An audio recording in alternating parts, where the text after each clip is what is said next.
Welcome to Late Night Story. When the world goes silent and shadows stretch longer, some stories awaken, whispered only to those still awake.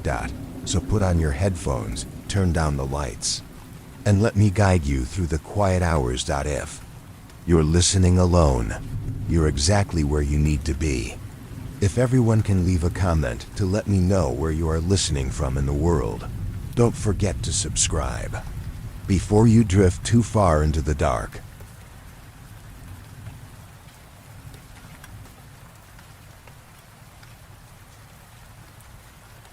Story 1, Deadwater Point Lighthouse. I don't know how to start this. I don't even know if I'm writing this to warn anyone or just to make sense of what's happening.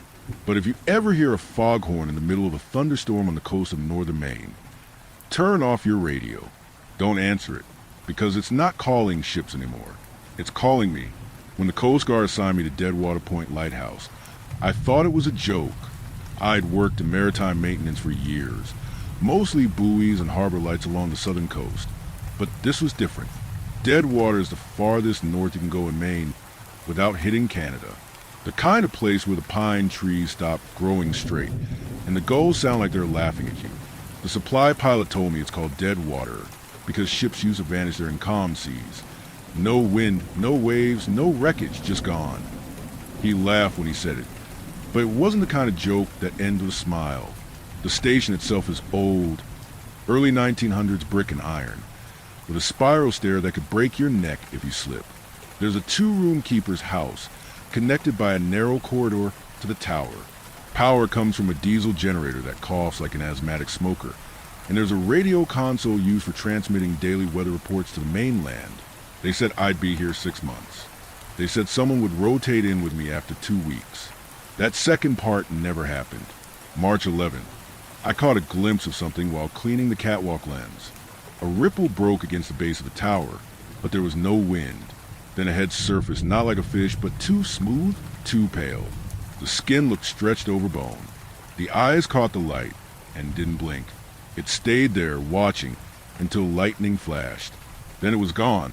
When I had to report the weather over the radio, the line went dead, and I heard bubbles, someone, or something, whisper my own transmission back to me. Every word I said came back slower, distorted, and wetter. Weather fair, winds calm. Weather fair, winds calm. I unplugged the radio, but it kept whispering from the speaker for 5 whole minutes after it lost power. During those nights, the radio screams, not static, but more those bubbles popping through her throat. I made sure that I unplugged the damn thing and went to bed, but it didn't stop. I could still hear it, like it was coming from under the floorboards. March 15th. It's been raining non-stop. The kind of rain that doesn't sound like rain. It's heavier, deliberate, like something knocking. The generator's been cutting out at night. When it does, I swear I hear footsteps in the stairwell. Not boots, bare feet. Wet, heavy, dragging. Twice now I've gone up expecting to see someone, but there's nothing there, only puddles and seaweed on the steps. March 17th. The radio isn't transmitting anymore. It's breathing. I can hear it at night, a deep, rhythmic inhale that syncs with the ocean below. Last night it said something new. Through the static, I heard, "The light must feed." I checked the logbooks.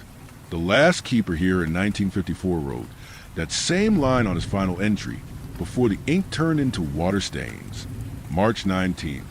There's something wrong with my reflection. When I look in the lantern glass, it lags behind me. It moves a second too slow. And sometimes when I blink, I see its mouth still open. The skin around my eyes looks darker. Wet. The whites are turning gray. I can taste salt when I breathe. March 21st. The storm hasn't stopped in 3 days. The light keeps turning itself on, even after I cut the main breaker. It glows with this deep blue pulse, like something alive is inside it. When I got close, I heard a noise like something moving behind the glass. Scraping, sliding, and on the inner lens, written in condensation, "Open the door." March 23rd. I woke up to the generator running. Even though I drained its fuel the night before, the light was spinning. The radio was hissing. Then I heard it again, the same wet voice. Lad, me, in. I went outside. The sea was flat, black, and perfectly still. And something was standing on the rocks below, not swimming. Standing. Tall. Twisted. Its body moved like water inside a sack of skin. Its mouth opened wider than it should have. And from that hole came a sound that vibrated every bone in my chest. The foghorn answered. I don't remember coming back inside. But when I woke up, my clothes were soaked. And my logbook, I looked at the pages, and they were dripping wet. But I can still read the words written in my own handwriting. The storm is inside now. March 27th. The sea is whispering again. I can hear it under floorboards. It says my name in the tide. I don't think the light keeps them away anymore. I think it's calling them here. And I think I'm next. If anyone reads this, don't come to Deadwater Point. Don't follow the beam. And for God's sake, if you hear a voice on your radio that sounds like your own, turn it off.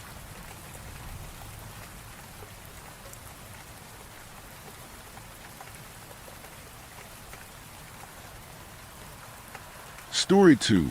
My uncle was in the Vietnam War.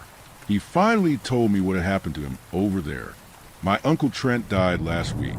Official cause of death was cirrhosis. He had been 75 years old. Quite frankly, he made it much longer than any of us had been expecting. I know how callous that sounds, but it is what it is. Guy never put down the bottle. I had been really young at the time, but from what my dad had told me, Trent had been a perfectly happy guy up until the day he left for Vietnam. He'd had a lot of friends, had been popular with women, maintained good relationships with family, had a degree in civil engineering. Such a far cry from the person that had come back that we almost want to question whether or not he'd been replaced. After he returned to the U.S., he decided to just stop participating in life. A spiritual suicide of sorts. He broke up with his girlfriend, never applied to any jobs, never reached out to friends or family, never had any hobbies or seemed to do anything at all. He rented a small studio apartment on the edge of town and just stayed in there, drinking and smoking the days away. It was a mystery how he always seemed to have enough money to cover his expenses. For a while I just assumed that either my dad or grandfather had been subsidizing him from afar. But I would later learn that wasn't the case. Never had he asked them for money. Even when they'd offered some to him with no strings attached, he had refused, told them he didn't need it. I tried to visit him every now and then, but my motivation to do so really dwindled near the end. I'd like to think it wasn't because I was a terrible nephew or anything. It was just hard to talk to the guy, hard to deal with him. After every visit, I would walk away with this terrible taste in my mouth. And it wasn't just from breathing in the booze fumes and cigarette smoke. He never seemed willing to reciprocate any sort of conversation. Never said more than a few words at a time. He'd always just stare ahead at the television, and I couldn't tell if he were actually paying attention to what was on the screen or if he were just dissociating. There were moments where it almost seemed like he wanted to tell me something. He'd look away from the screen and stare at me with this tortured expression, as if he desperately wanted to get something off his chest, but just couldn't bring himself to do it. He'd open his mouth as if ready to speak, and then nothing, always nothing. So you can imagine how shocked I was when I got a call from my mother telling me that Trent wanted to see me, that he wanted to talk to me about something. I'm sure my dad would have been the one to tell me, but he had passed from cancer a few years back. At first, I wasn't so sure how I felt about the idea. After all these years, all of my efforts to try and get through to him, and now he finally wanted to talk, I want to be more pissed off than I actually was. But in truth, I still had some grace left to spare the guy. Maybe he'd realized that his time left on Earth was short and regretted pushing so many people away. Perhaps this was an attempt at some kind of closure. At the same time, I couldn't deny how curious I was. Maybe he'd finally tell me what had happened over there. Though I wasn't totally convinced that I wanted to know, I drove over to his apartment and knocked on his door. I heard him coughing inside before telling me that the door was unlocked, to come right in. My first time entering the place in over a decade, and it smelled and looked so much worse than I had remembered. A sense of heavy despair floating around in the air. Trent was sitting on the same couch he always had, though now it looked like it belonged in a landfill. Cracks in the paint, stains all over. Spread out across the old coffee table in front of him were several beer cans, liquor bottles, cigarette butts. The smell of mold and rot was nearly overpowering the smoke. He turned around, and it's hard to understate the dread I felt looking at his face. Hard to see him in such a state. Made me feel like an asshole for not doing more to help. But I had tried. A lot of us had. I walked over and sat down on the couch beside him. I asked him how he was feeling. He shook his head, told me not to bother, that I didn't need to pretend, that he was sick but not senile, that he was well aware of the cause of his behavior over the last 50 or so years, and didn't blame any of us for no longer wanting to deal with him. But it wasn't an accident. It had been a very calculated decision. Hearing him say all this caught me off guard. From what I could recall, this was the longest conversation we'd ever had, and even more surprising was how lucid he seemed. I thought that decades of alcohol abuse would have taken more of a toll, but here he was, eyes and voice as earnest as anybody I'd seen before. I told him that I had no doubts he had experienced things more terrible than I could have imagined, but he never had to deal with it alone. We had been there for him. So why had he chosen a life of solitude? And this is where the conversation took a strange turn. Trent took a long exhale and looked around the apartment. Then he said it was because he never wanted to put any of us in danger. I stared at him, asked what he meant by that. What kind of danger? He told me he wasn't exactly sure, which was why it scared him so much. He claimed that if he were to tell me what had happened to him, I needed to be ready to deal with the consequences, that once I was privy to such knowledge, it would complicate my life in ways that would be hard to deal with, that I'd likely be forced to look over my shoulder for the rest of my years. But if I was prepared to take that risk, then I should pour myself some whiskey and get ready to listen. Hearing him say these things made my heart drop, not because I believed him, but because it all but confirmed his deteriorating state of mind. Articulate as he still was, he was clearly no longer there. I decided to humor him. I smiled, told him that I was willing to take the risk, but once the words left my mouth, I could see his expression sour. "You don't believe me," he said. "You think these are the ramblings of a man gone wild." I didn't expect the immediate pushback. I didn't know what to say, and so I began stumbling over my words, searching for an answer. "I don't blame you," he continued. "I don't. I know I'm near the end. I know my mind's nearly gone. But this is something that even in death, I'll never forget. You want to know why I drink? It's because if I don't, then it's all I can think about, all I can dream about." He paused and lit up a cigarette and took several long drags before staring at me. Knowledge can be a burden. If you're going to hear this, then I need to know that you believe me, that you've accepted the risk. Otherwise, we can just forget about it. You can go on and live your life with no worries. I still wasn't sure what to think, but my curiosity had started to burn. I asked him why he even wanted to tell me about it. If it was so dangerous, then why didn't he just keep it to himself? He said that he didn't have a good answer to that. He just felt like somebody needed to know what had happened before it died with him. He said that there exists a darkness in this world that's beyond anything we've been taught, anything we were familiar with, anything we had the ability to understand. And one day we might have to deal with it. It was the spring of 1967. He was in the Central Highlands, part of a platoon of about 30 trekking through deep jungle. Their objective had been to make contact with a French intelligence officer named Bernier, who would then guide them to a sizable NVA camp that they were meant to ambush and subsequently commandeer. Simple directives, but to actually execute them without dying or getting maimed would have been some Herculean feat at that point. He'd already witnessed 23 others face a variety of gruesome ends. He remembered that exact number, because each one had been burned so deep into his psyche that it was hard not to keep a tally. Every moment spent in the jungle put him on edge. He was always paranoid, tired, scared. He said it had to be some version of hell. That particular day, the air had been hot and thick, a heavy sun blazing above. Mosquitoes were constantly swarming around their heads, while ants were constantly crawling up their boots. His arms were heavy from hacking away bamboo and large rattan vines. He could smell moss, earth, sharp and acrid odors from wildlife. Sweat and gun oil from wafting off his fellow draftees. His feet ached, hot and wet in his boots.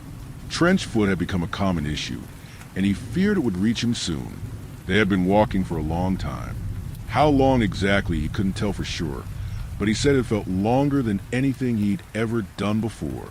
When night came, they slept on the ground, covering themselves with thin poncho liners. Of course, sleep didn't come, for any of them. As he laid on the soil, he could hear no snoring. He could hear nothing at all. Nothing. You could have heard a pin drop, which was unusual. So much so that he sat up the moment he realized this. Soon most everybody else was awake as well. He looked around in the darkness, though he wasn't sure what he was supposed to be looking for. But he could feel the hairs standing tall on the back of his neck, as if it were meant to be a signal that they were in the presence of something dangerous. They turned their flashlights on, and the soldiers stared between each other, as if their fellow man might have an answer for this strange thing they were all feeling. Before long, something shattered the silence. They all grabbed their rifles and stood, though none could make sense of the noise. It sounded like it was coming from somewhere above them. They looked up, and eventually one of their lights caught movement, something crawling down one of the trees. He said that it felt like his brain was short-circuiting when it tried processing what he was seeing. It was a human figure, crawling on all fours down the trunk. That wasn't right. That couldn't be right. They weren't able to get a good look at the creature/person before it leapt onto a different tree, and then another. Soon it was bouncing between the trees at an unervingly fast pace, and it wasn't much longer before the first shot was fired. Chaos erupted as erratic streams of gunfire cracked through the night. There was a lot screaming, a lot of scrambling. They were dealing with just a singular target, but one that seemed impossible to hit. At one point, the figure had jumped onto the tree directly behind Trent. He turned around, shining his light on what looked to be a pale, naked, emaciated man. His eyes were sunken in, the skin on his face stretched tight across the skull. He had bushy eyebrows and thick, dark hair, hanging off of a branch with one arm like a primate. He was staring directly at Trent and smiling. His teeth were large, terribly rotten, small worms wriggling around between them. He said that his face was no further than a few feet away from his own, and he could see it so clearly that the image was instantly burned into his head, something incapable of being forgotten. He fumbled for his rifle, but by the time he had it steady in his hands, the man had leapt away into the darkness. A piercing, foul stench lingered in the air, something like sour milk mixed with a strange industrial element. It was so intense that it made him tear up. The entire platoon stayed awake for the rest of the night. When the sun came up, they marched on deeper into the jungle. The morning was spent moving in silence. Nobody quite knew what to say, but after a while, somebody suggested that they head back. It was a request that was shut down fairly quick by Gutierrez, their platoon leader. Real hard-nosed guy. He said they had a job to do, that they were obligated by national duty to see it through no matter what. But he didn't sound so sure about it. His words lacked conviction, as if he had tried but failed to convince himself that he wasn't confused and terrified. They moved on. Trent said that the sun seemed brighter that day, a cloudless sky above. The boiling temperatures coupled with the sleep deprivation proved to be one hell of a thing. At around noon, they came across two corpses sprawled out on the ground, NVA soldiers, and the only reason they were able to figure this out was due to the SKS carbines laid out beside them. The actual bodies were indistinguishable, mutilated to a degree where they hardly resembled people at all. Dozens of chunks off flesh had been torn away. Several limbs were missing, as if they had been ripped straight off. They were ready to believe that it could have been a work of a tiger or a wild boar until they saw a third body dangling by its entrails from one of the tree branches, about 50 feet above. Still, Gutierrez insisted that it was just that, an animal, that the thing from the night before had also been an animal, that there was nothing weird going on, and they had nothing to worry about. A few soldiers out of the platoon seemed ready to accept this, but the large majority weren't. Somebody suggested that they abort the mission. Several more concurred. Gutierrez pushed back, claiming that they were closer to meeting up with Bernier than they were to the barracks, so they may as well continue on. A lot of arguing ensued. Emotions flared. Things got heated. Ultimately, they had a vote. 7 of them wanted to turn back, while the rest thought it better to press on. Those 7 ended up going back on their own. Trent admitted that he had considered going with them until he considered the logistics of it. They had no chance of making it back before nightfall. Better to go with strength in numbers. By the time that the sun had started to set again, the tension in the air was almost palpable. He said that his legs felt heavy and the blisters on his feet had started to open, but he pressed forward, doing his best to keep up with the group. At some point, somebody walked up next to him. He introduced himself as Duncan and then asked whether or not he'd seen it. Trent asked him what that was supposed to mean. Seen what? The man that had been jumping between the trees. Duncan told him.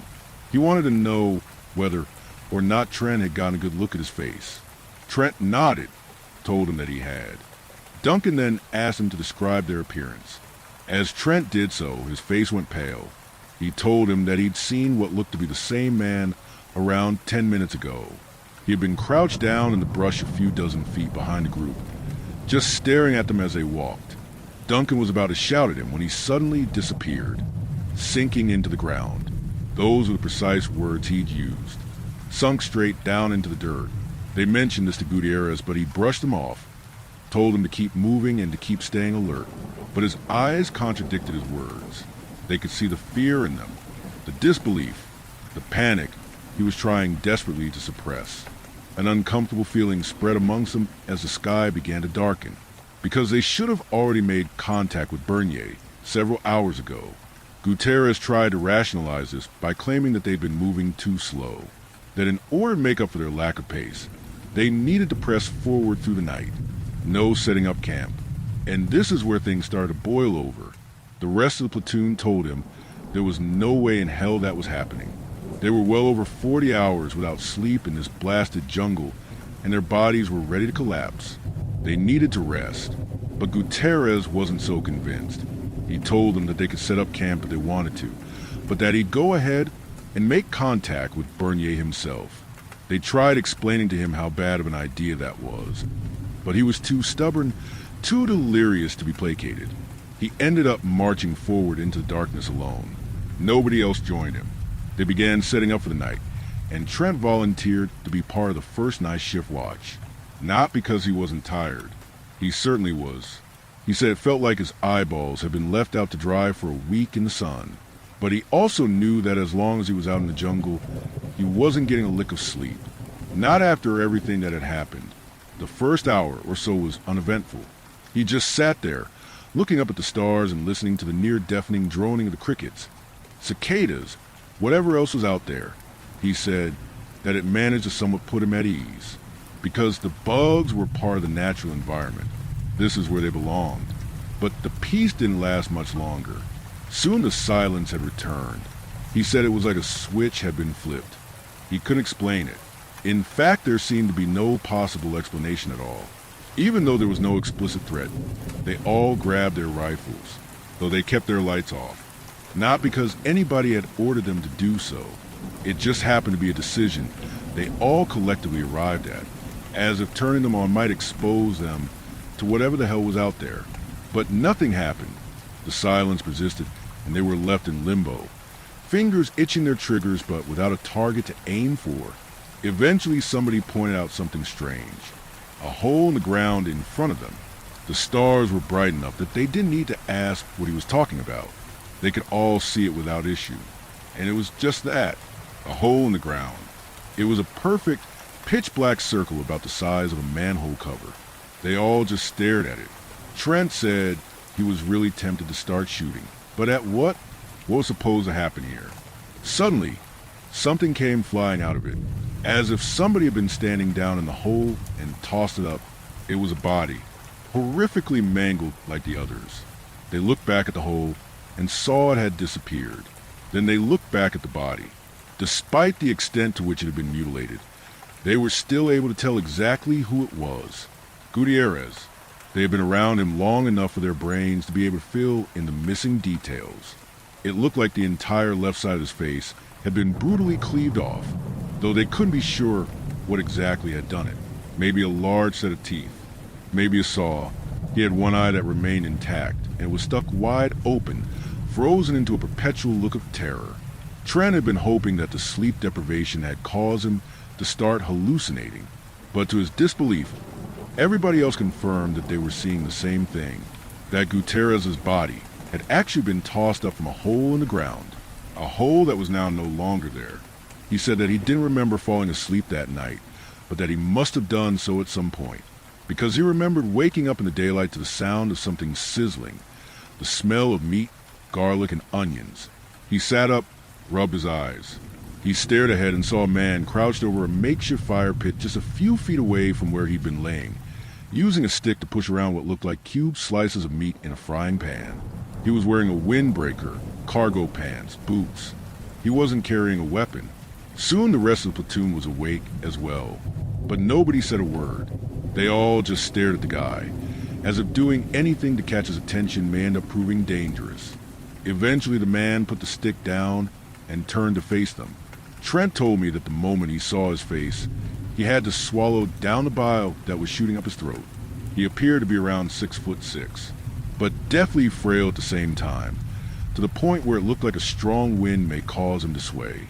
His skin was a shade of paper and pulled so tight against his skull that it almost looked like a mask. Everything about him was wrong, like some strange attempt to replicate a human, but one that hadn't gone quite right. It was the same guy from the other night. He said there was no mistaking it. The man stared at them for a while before smiling, revealing a set of sewage-colored teeth. A familiar stench came wafting through the air. Trent locked eyes with Duncan. He looked petrified. The man introduced himself as Bernier. He said it was nice to finally meet everyone. Nobody responded to him, and nobody moved. There came an uncomfortably long stretch of silence that was broken only when Bernier asked if anybody was hungry. Trent said they were surely all starving, but none said a word. They still hadn't overcome the initial shock. He looked around for Gutierrez's body, but it was no longer there. The man insisted that they try some of the beef that he'd cooked up, that they'd need the energy for the long trek ahead. Despite his strange appearance, the man's voice was normal enough, but his accent wasn't French. They couldn't tell exactly what it was. The man then reached behind his back and pulled out a large bottle of water, but he must have grabbed it out of thin air because wasn't carrying a rucksack, wasn't carrying anything at all. Trent stared closely at the bottle and saw pieces of ice floating around in it. Despite it being close to 90 degrees out, the man held it forward, asked if anybody was thirsty. Trent said his throat felt like sandpaper, but he said nothing. The man just kept holding it out, continuing to ask if anybody needed a drink. Eventually, somebody walked forward, seemingly ready to accept the offer, but Trent stepped in front of him, told him not to. He said that he wasn't sure where the sudden audacity had come from, that it was more of a visceral reaction, a primal need to protect his fellow man from danger. He said he was 100% certain it wasn't water in that bottle. The soldier looked confused, but didn't seem willing to fight him on it. He backed away. Suddenly the man's smile dropped, and he turned to look at Trent. He said to me that he had never seen such an expression of hatred before, that there was a kind of cruelty behind the eyes that seemed to transcend reality. But it lingered for only a few seconds before the smile returned. Trent said that he thought he could see some kind of worm trying to squirm out of his mouth through a gap in his teeth. The man placed the bottle on the ground and said it was there for anybody to take, but that they better get a move on, because they had a long trek ahead. He took a few steps to the side as if to make way for one of them to take the lead. Behind him was a path that Trent hadn't noticed before. A clean break in the vegetation. Way too clean. It looked unnatural, made even more so by the fact that it was too dark to see into, as if the space were swallowing every trace of sunlight. Once again, the man told them that they better start moving, that they had a long trek ahead. But nobody moved. At that point, every man in the platoon had come to an unspoken understanding that before them stood an utterly evil presence, that under no circumstances could they give him what he wanted. So they just stared at him, unsure of how else to proceed. The man stared back at them, and they could see his smile slowly fading. He began repeating himself, the agitation escalating in his voice with each iteration. Better start moving. Long trek ahead. As if that were one of the few phrases he knew how to say. They didn't know what to do. They were all too terrified and bewildered by the man to try and confront him. So they just stood there, watching him. After what felt like an hour, they could hear the whirring of helicopter blades in the distance, heading their direction. Trent said that the relief he felt upon hearing it was nearly euphoric. The man looked up at the sky, and then back down at them. Now that hateful expression had returned. He clenched his jaw tight, and Trent was nearly convinced that he was priming himself to leap at them. But then he turned, walked into the darkness of the path. Trent blinked, and the man was gone. And so was the path, just gone in an instant, as if they had both never been there.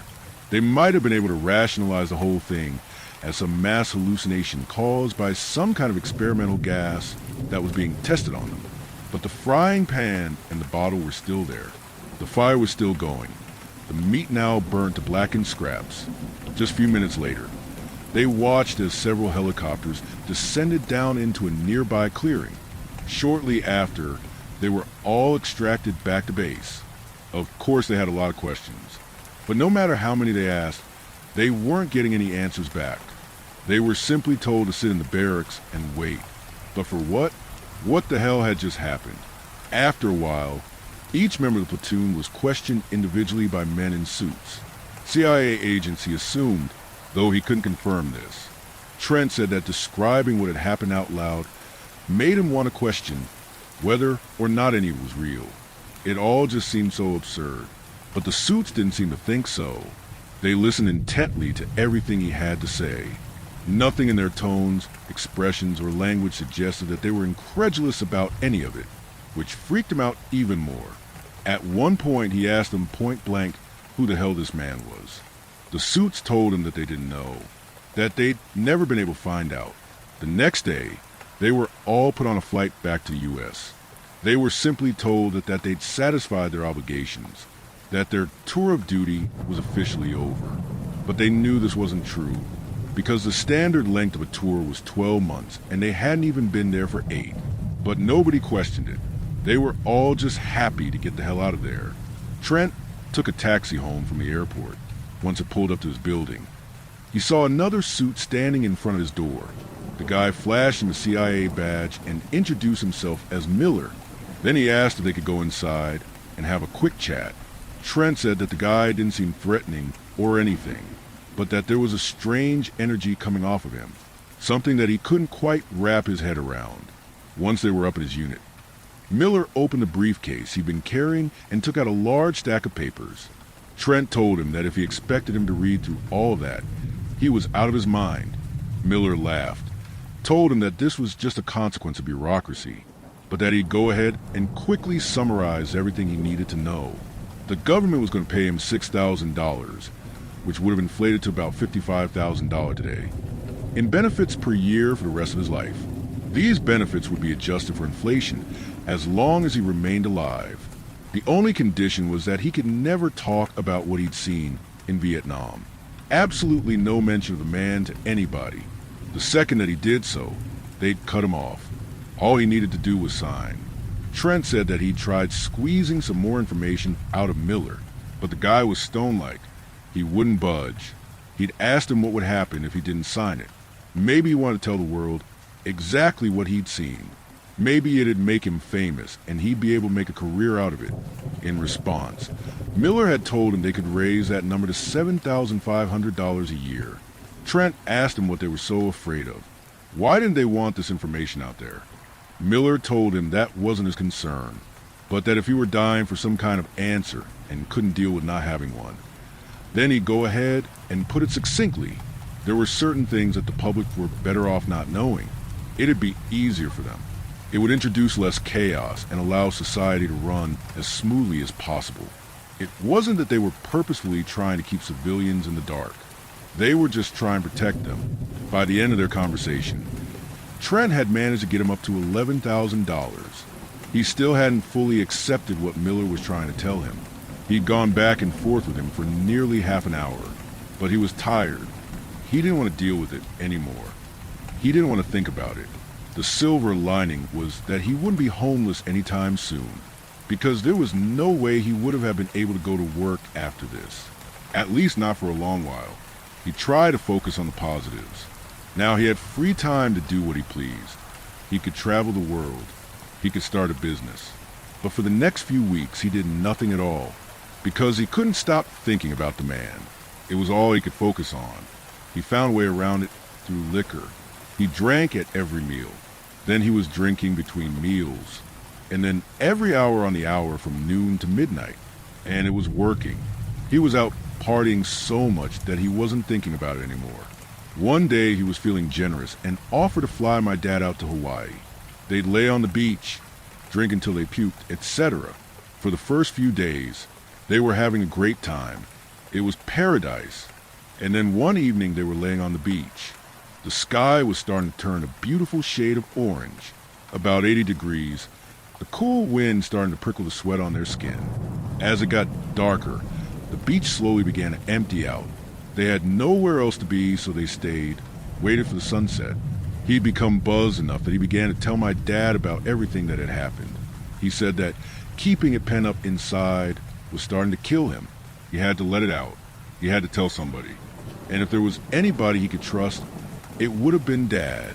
But he didn't get far with it, stopping right before he could describe the first encounter, because that's when he noticed a figure out in the water. Everybody else had left, but this person remained, standing about knee-deep in the ocean, just standing there.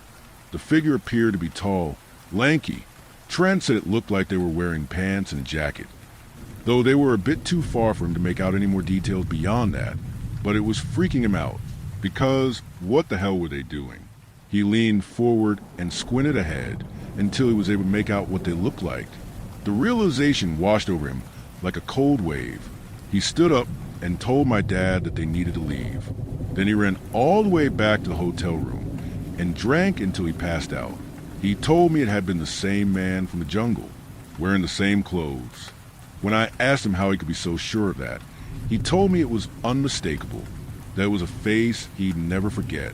Afterwards, he had reached out to other members of the platoon.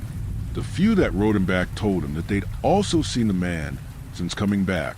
One of them had even seen him all the way out in Italy, and in each instance, they had been on the cusp of divulging the details of what happened in the jungle to somebody else, as if the man had somehow preempted their thoughts and showed up before they could. Then he began hearing some stranger things through the grapevine, like how the bodies of the 7 soldiers that had turned back had been found a week later.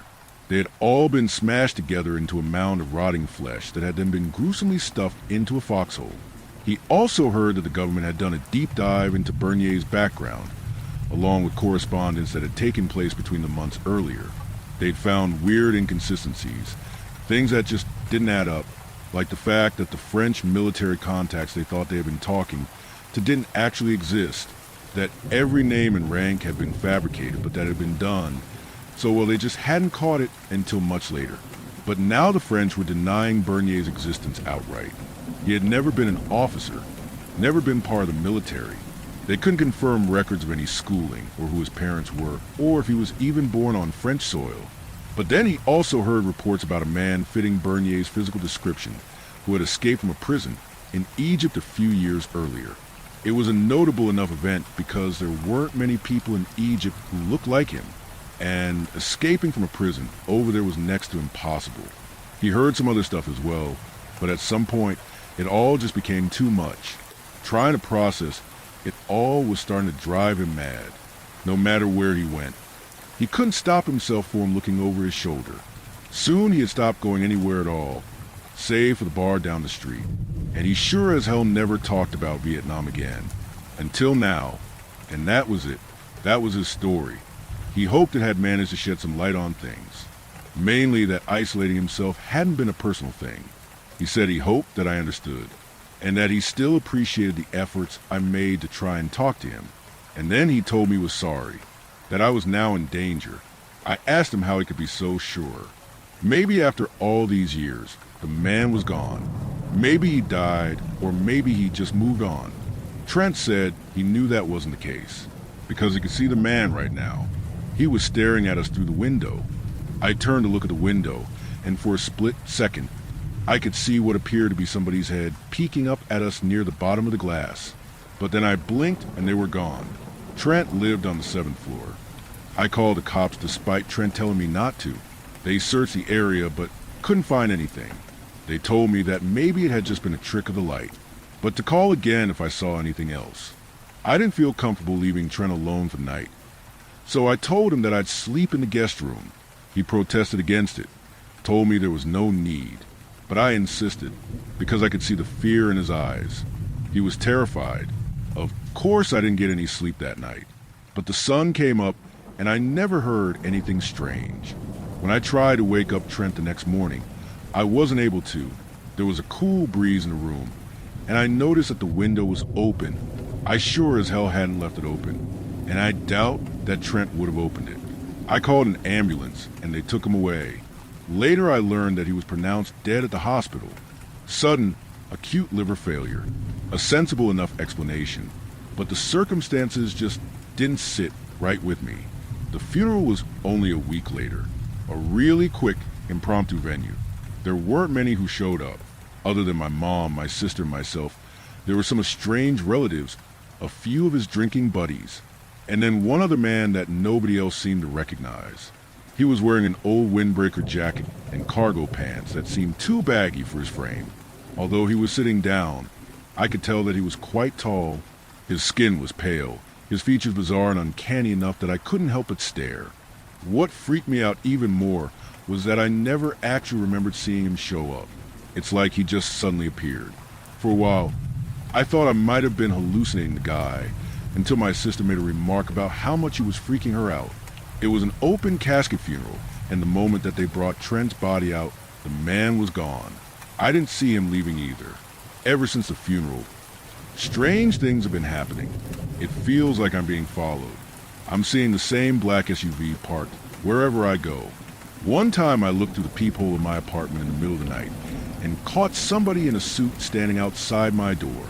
Not the same man from the funeral, although I've been seeing him as well, walking behind me in public, stalking me around grocery stores, sitting a few tables over in cafes and restaurants.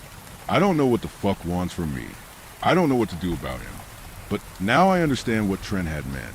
That knowledge isn't always a good thing. That sometimes it can be dangerous.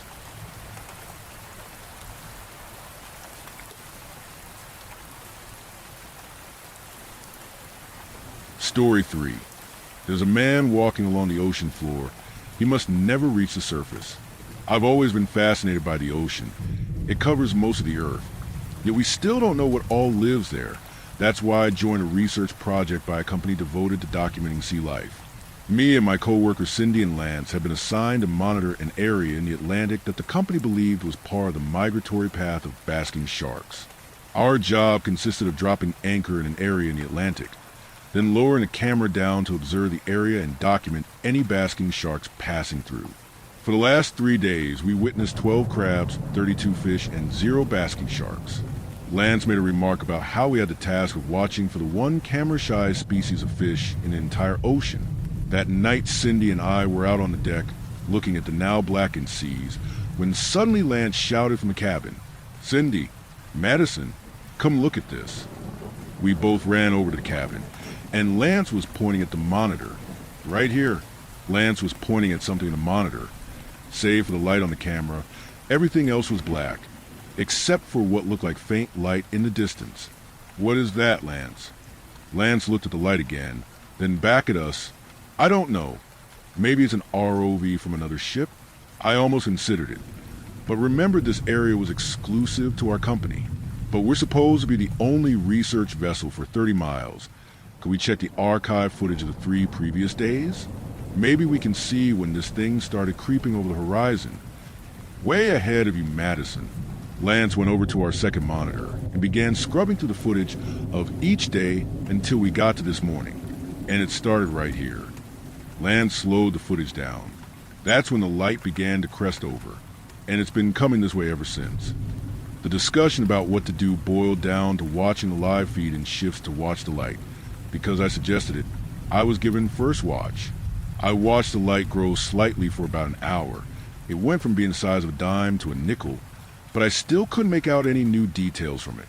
I tried to stay away to watch further, but boredom is an effective sleep aid. I woke up to see that the light was closer to camera and larger before I could check the time. How long I'd been asleep? That's when I noticed something in the light. It looked like the silhouette of a man slowly walking in the sand. I ran to get Cindy and Lance. They were dumbfounded when they saw the silhouette. Lance went on about how the man couldn't have stayed down there so long without equipment, and that the water pressure should have killed it. Cindy was more concerned about the glow it was giving off. I looked back at the feed to see that the man had stopped walking and alerted Lance and Cindy of this. We stared at the screen as the light around the man started to dim. Then he turned his head to look right at our camera. Lance was the first to realize what this meant. Someone go to the crane and pull the camera up before we could leave the cabin. Cindy pointed out that the man had stopped looking at the camera and was walking away. A moment of relief turned to terror as the boat suddenly bobbed. It had grabbed the anchor. We all ran over to the stern. Looking over the edge, we saw that same orange light rapidly rising. It was climbing up the anchor chain. Somehow, it could climb much faster than it could walk within minutes. The light was only 10 feet away from us. The growing orange light was followed by the water around the chain boiling. Then as it was out to breach the surface, we stumbled back as the man's head came out of the water, steam coming off of it as the man climbed onto the boat. What stood before us was a 7-foot humanoid figure. He was naked but had no genitals and was built like a bodybuilder. His skin resembled the color of burned wood, with lots of cracked, open wounds that had a faint orange glow emanating from them. His eyes were a solid orange and also gave off a similar glow. We stared at the thing that had just crawled up the anchor chain to our boat. Cindy was the first one to say something to it. "Hello." The man looked at Cindy. I swear the light inside him got brighter as he replied with a voice that was deep and sounded slightly distorted. "Why were you watching me?" We stared at the man. Again, it looked like his body kept growing brighter. I tried to keep a neutral tone with my reply. "Our apologies. We were out here to observe marine life that migrate in this area dash. You come to watch me. I've seen your machine before, a giant black eye that comes down to observe me. Then when I get close, it rises back up before I can catch it. This time you weren't fast enough. Again, I asked, why are you watching me?" I didn't know how to respond. None of us knew this thing existed. But apparently the company did. Lance tried to explain. "Look, we didn't even know you were here. Other people have been paid to come to this area, and they were most likely told that this was to observe marine life as well." The man looked at Lance. Its faint glow had become comparable to a lantern now. "If you did not intend to watch me, then you will surrender your ship to me." Cindy was the first to object. "Listen, I know you're upset, but we can't just give you our dash." Lance cut Cindy off. "We would be glad to. Just give me a minute to get our life raft, and it's all yours." I couldn't believe what Lance had done, leaving us to die on a life raft while this thing got to keep our boat and go God knows where with it. Cindy immediately objected. "Lance, we can't just give the ship to him." "Of course, we can." "Cindy, this poor guy's probably been walking across the ocean floor for a very long time." Lance walked into the cabin, leaving us with this thing. The glowing never stopped amplifying, but now I could see in the lights on the ship that actual heat was coming off of him as well. I worried that he could have been radioactive. While waiting for Lance, I felt compelled to ask this thing a question. "Why were you walking across the ocean floor?" The thing tilted its head before responding. "My purpose is to arrive at the new land and destroy it. My only way of getting there is to walk. The boats could not withstand me." As he continued, I finally noticed a smell of burning wood. I looked down and saw smoke coming out from under his feet. "Where is your associate?" Suddenly, Lance ran out with a harpoon gun. "Right here." With that, Lance fired a harpoon at the man. It reacted to projectile with incredible speed. It grabbed the harpoon, its body glow quickly changing from orange to yellow, then finally blue. The cracks in its body opened further as fire started coming out of them. The harpoon was now glowing bright orange, bending and melting in its hand. As it let the molten metal fall to deck, it looked at Lance with rage. Humans never learn. The man moved at a horrifying speed, grabbing Lance by the neck and taking him over to the starboard side. The man's fire diminished because it was now enveloping Lance. We watched as he screamed and flailed in agony. I was taken out of my trance by Cindy suddenly darting past me to get into the cabin. I turned to see if the man had noticed, but he was still burning Lance alive. Cindy came back out holding a fire extinguisher. Get to the crane controls. I'll see if I can cool him down. I didn't question Cindy's suicidal plan. I just ran over to controls and watched as she ran over to the man who had just finished thoroughly burning Lance to death. Freeze, fucker. Cindy proceeded to spray the man with the fire extinguisher, causing him to drop Lance's body into the water, while I moved the crane as fast as I could towards it. Cindy ducked just as the arm of the crane struck the man, sending him into the water. His splash was followed by the area he was in steaming and bubbling. I set the cable on the crane to retract, while Cindy started raising the anchor so it couldn't climb back up. After that, we started up the motor and hauled ass back to the marina. We were both pretty certain the company wouldn't believe us, even with video footage and footprints burned onto the floor of the deck. When the time came to talk to our boss, he told us that the footage we'd gotten was excellent, and that Lance's accidental death was a tragedy.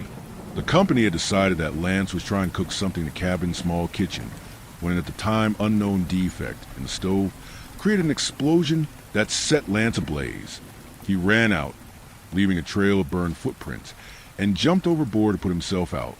I didn't contest the narrative, and neither did Cindy. It was obvious that the company had dealt with this thing before, and no amount of contesting would make them even partially admit what really happened. Shortly after, we were both let go as the research project was deemed complete. I eventually did get a permanent job with another oceanic research company, and after a year the nightmares stopped. I still think about the man walking across the ocean floor. I'm not sure where the new land he was referring actually is, but every time I see news about fires breaking out in coastal towns, a chill runs down my spine.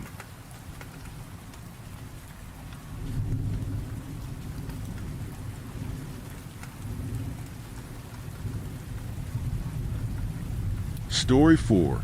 The Kidnapper. My name is Jake. This is a story that happened not so long ago. I was walking home from work, having heard a cover of a popular song on the radio playing through a car speaker. I was walking and found myself playing the original of the song in my head. I guess I preferred it. I was walking past an alleyway and I happened to glance down, and I saw a guy dressed up as a clown holding an umbrella, humming to himself and shuffling back and forth. I thought to myself, what? And stopped in my tracks. There was something that felt deeply wrong about this individual. Every part of my being told me not to trust him, to get away. He instantly turned, and I noticed that there was something completely fucked about his face. His face was stretched and crooked. The appearance unsettled me. The outline of his face and head looked more like something that had been drawn on paper. Yet his eyes resembled windows, and his mouth was shaped like a crooked doorway. He spoke to me somehow, without any facial motion, and said, "Can't you see me? Aren't you smiling?" His high-pitched voice sounded dizzy and nauseous. It felt like sounds that began before the words came out. Then the words also seemed to reverberate in my head. "Excuse me," I replied, but he didn't reply. He just kept humming to himself, dancing with his umbrella. I was already spooked, so I just hurried on. I figured it was just some crazy guy, but my gut seemed to disagree. I mean, you can dismiss anything, right? But there was little explanation for how he looked, like something out of a bad dream. His crooked doorway of a mouth, in particular, was beyond explanation. A short while later I got home. I lived in an apartment on the outskirts of Elmbrook. Nice enough little place. It was getting near dark. I tried to turn on the TV, but it only showed static. Whatever. I switched it off. I looked out my window across the street, and my gaze fixated on a particular house across the way. The windows looked like eyes. The door looked like a mouth. Was I okay? I closed the curtains, said, "Fuck that." There was no need to scare myself. I figured I was just a little shook from earlier. Right that very moment, though, the TV flicked on all by itself. I saw a human face on the screen. It was a guy in perhaps his mid-40s, and he had sallow skin and a withered appearance. He started repeating this. He called John a serial killer. He called Jane a cannibal. He called John a serial killer. He called Jane a cannibal. Although he was speaking, it was more like his face kept shifting from frame to frame with his mouth opening and closing. rather than a normal face enunciating. He called John a serial killer. He called Jane a cannibal. He kept going on and on and on. I was fucking shook. I tried to turn the TV off with the remote, then at the box. It didn't work. I pulled the plug out of the wall. It didn't work. He called John a serial killer. He called Jane a cannibal. He called John a serial killer. He called Jane a cannibal. I was panicking and spoke to the TV, saying, "Who?" The TV man kept doing the thing, but a high-pitched voice echoed through the room, apparently not a reply to my question, saying, "Don't look in the mirror." What? Thinking to myself, why shouldn't I? The voice had rung a bell. It reminded me of that clown. I was too afraid to speak again. This was not a time for talking to what seemed to be voices in my head. I admit this was a moment I began to doubt my sanity. I walked over to the TV. The man kept repeating the line. I considered moving it, putting the TV away somewhere. Instead, I went into my bedroom and lay on my bed to give myself time to think. I could still hear the man in the other room. My thoughts were racing. Who were John and Jane? Don't look in the mirror? I decided not to. After about 15 minutes of lying there scared, I noticed that the sound of the TV in the other room had stopped. I went in to inspect it. Sure enough, the man was gone from the screen as well. I told myself I wasn't imagining this shit. It was too real. I didn't fuck with drugs, just tobacco. And this had all felt too real to be a dream. I was unwilling to try to turn the TV back on to watch something normal or look in the mirror. I lit a cigarette and smoked it much faster than normal, more wary and disorientated than pretty much ever. I put the filter in the ashtray. I tried to read something, some old novel, but my concentration wasn't there. I lay on my bed until around 11 p.m., then went to bed, my mind in tatters. I'd say it was around 2 a.m. before I actually slept. The next day went kind of normal comparatively. I worked as a barista at a cafe not so far from my apartment. Okay, job. I took an alternate path to work. When I got there, I made a point of not looking into any mirrors. Other than that, I just went through the motions. I figured it was obvious I was stressed, but I wasn't about to open up about my experience of the previous night. I was friends with a woman named Kara who frequented the cafe, and she commented on the bags under my eyes. Too many late nights, I said, and simulating normality, I grinned. She laughed and went off as normal. I guess I appeared fine, relatively speaking, but in my head, different story. Nothing about the other day had been congruent, and I wanted to forget it as soon as possible. I clocked out at 6 p.m., walked home the normal route, but I avoided even looking near the same alleyway where I saw the clown very deliberately.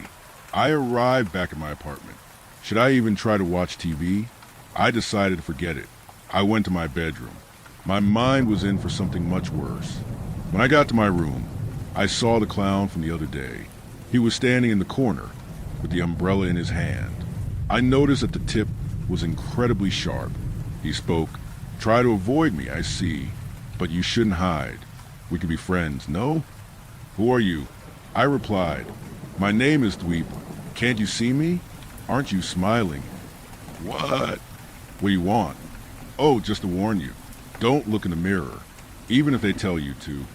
"Tell me? Who?" "You're not to look in any mirror ever again." Dweep then ran towards me, took his umbrella, and plunged into my neck. Suddenly, with that, I woke up on the sofa in my apartment, facing the TV. I was shocked. What the hell? The mad clown from the alley and this seeming nightmare was telling me not to look in the mirror. I was freaking out. I thought maybe I was dead. "I don't believe this is even happening," was my overriding thought. The stress got me in a fight or flight mode, and I reflexively looked over at the mirror. Instead of seeing my reflection, there was simply a black background with a large red number 10 painted across it. I stared at it shortly, then blinked. There was then a large number 9. I blinked again. It was a number 8. Fuck. I looked away in a panic.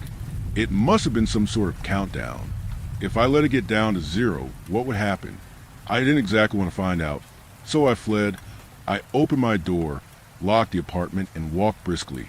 I had no idea where to go, what my plan was. But I was sure as hell I didn't want to stick around because my apartment might as well have been cursed at this point. I walked around the streets for about 20 minutes. Then I had a thought. I felt compelled to go for a walk in a nearby parkway. Something seemed to draw me there, and I figured it was a good distraction regardless. It seemed foreboding at dark, though. The trees were all nearly skeletal, it being late autumn, as they brushed against the wind. There was a chill in the air that brought a shiver, and the sky was dark beneath pale gray clouds mostly covering the stars. But I could see the moon through a crack in the clouds to my upper right. I looked forward and saw a man and a woman standing there, right in front of me. I stopped to see if they'd noticed me, but they were facing the opposite direction. I stared and wondered because by this point everything felt odd. But this could of course just be a man and a woman in the park at night. Not implausible. Maybe they wanted time alone. Hey! I called out to them, but they didn't answer. Sorry to bother you, but Dash... The woman spoke and interrupted me. Don't look at our faces, in a hushed and brisk tone. I didn't really know what to say. The man then spoke. You've been marked by the kidnapper. In the strongest possible terms, I advise you go home and look in the mirror until the numbers are up, and turn on your TV, leave it on. The clown told me. He threatened me not to, I replied. And you trust him? Replied the woman. Well, right then, the man and woman, huddling together and still facing away from me, walked off. They walked up the path and took a left, walking, yet somehow faster than seemed normal. They vanished from sight. Hey, wait! I cried, walking up the path. But when I looked around the corner, they were gone. Something in my gut told me to trust these people, at least more so than Thweep.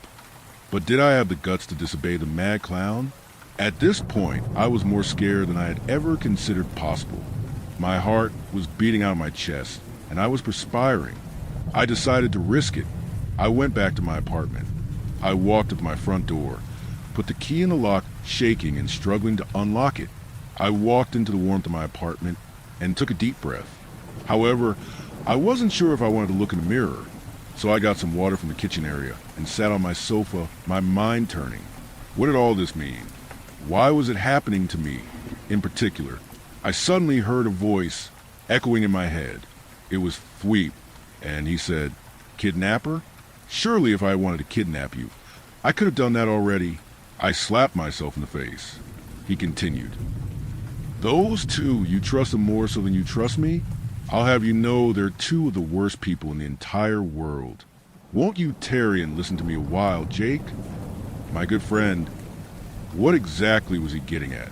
And in response to my thoughts, Thweep chimed in, "Those two. They are the ones seeking to misguide you. I just wanted to keep you safe from them." I knew he was referring to man and woman I met at the parkway, so I was caught in a dilemma. Thweep clearly did not want me to look in the mirror. The couple at the parkway had strongly advised I did so. I tried to do some extremely quick calculations, but all I was really left with were my emotions and the feeling in my gut. Thweep continued to speak to me. "Now you wouldn't want to insult me, would you, Jake? Don't go looking in the mirror." I blinked several times.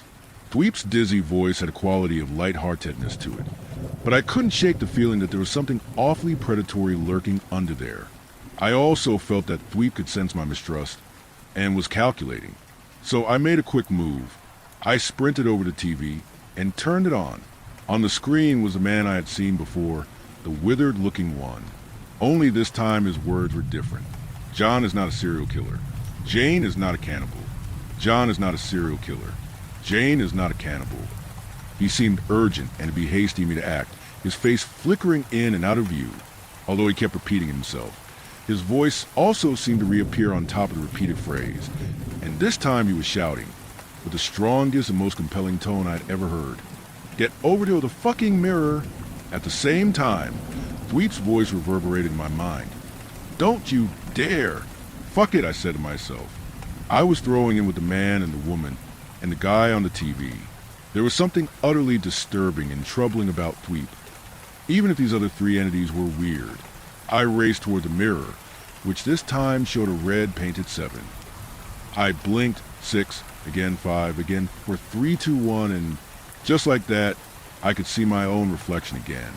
I didn't know what to make of that, but I felt like a weight had lifted on some instinctive level. like I had averted danger for now. I guess it's impossible to know how I knew this, but I believe I had made the right decision in who to listen to. The TV, it happens, had went off again all by itself. It wasn't as soon as I had taken another deep breath when I heard a knock on the door. Fuck.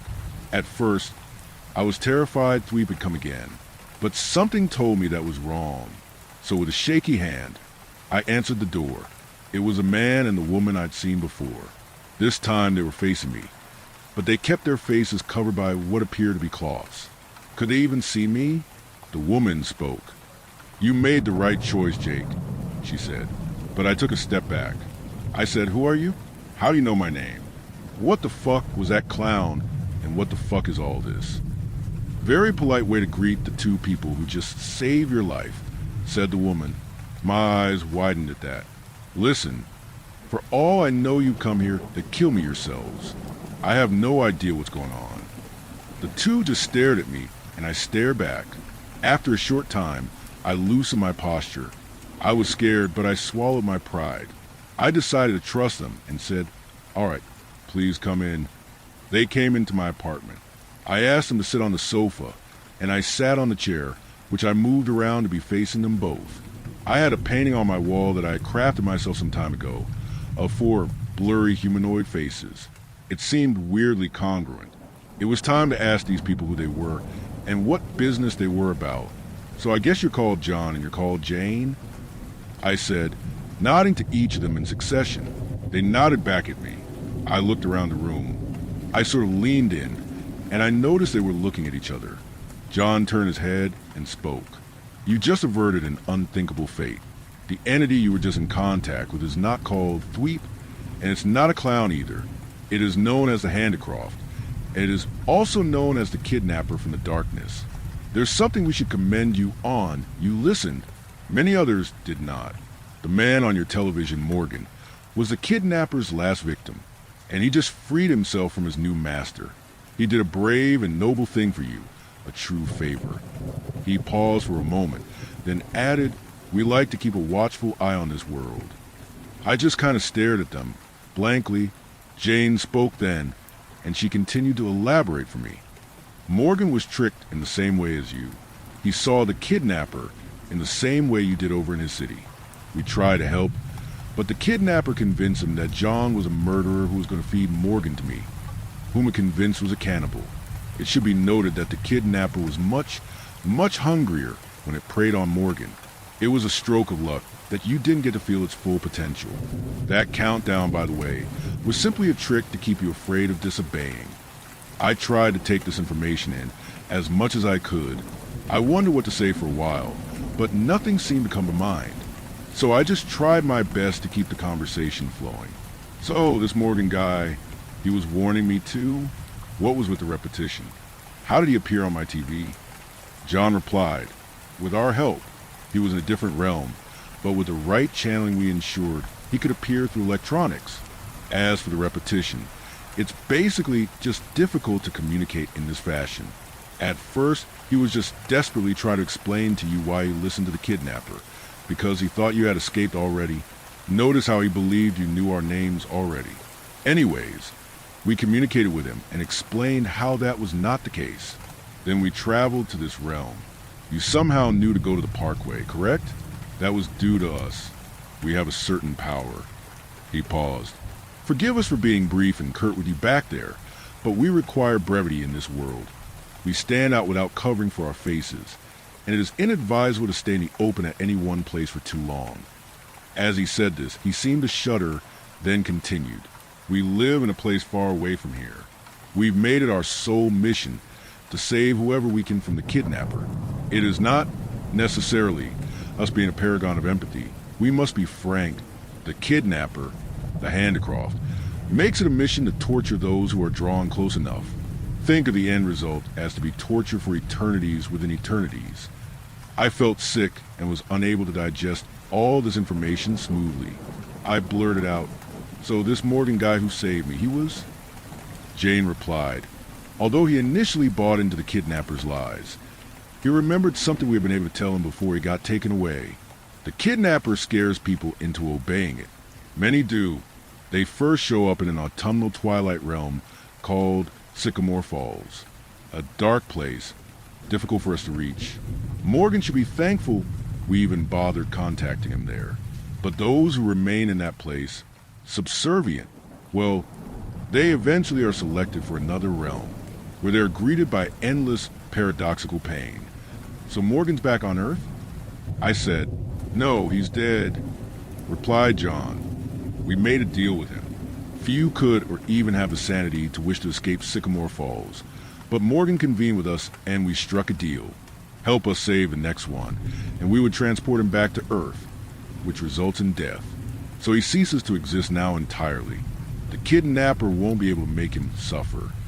I sat back and contemplated all of this. Everything they were telling me could be completely made up, or I could have been spiked with some crazy new drug. Was I breaking down mentally? There were endless possibilities, but something in my gut told me this was all real. It didn't follow logic, but I knew I wasn't dreaming. You've got to understand something.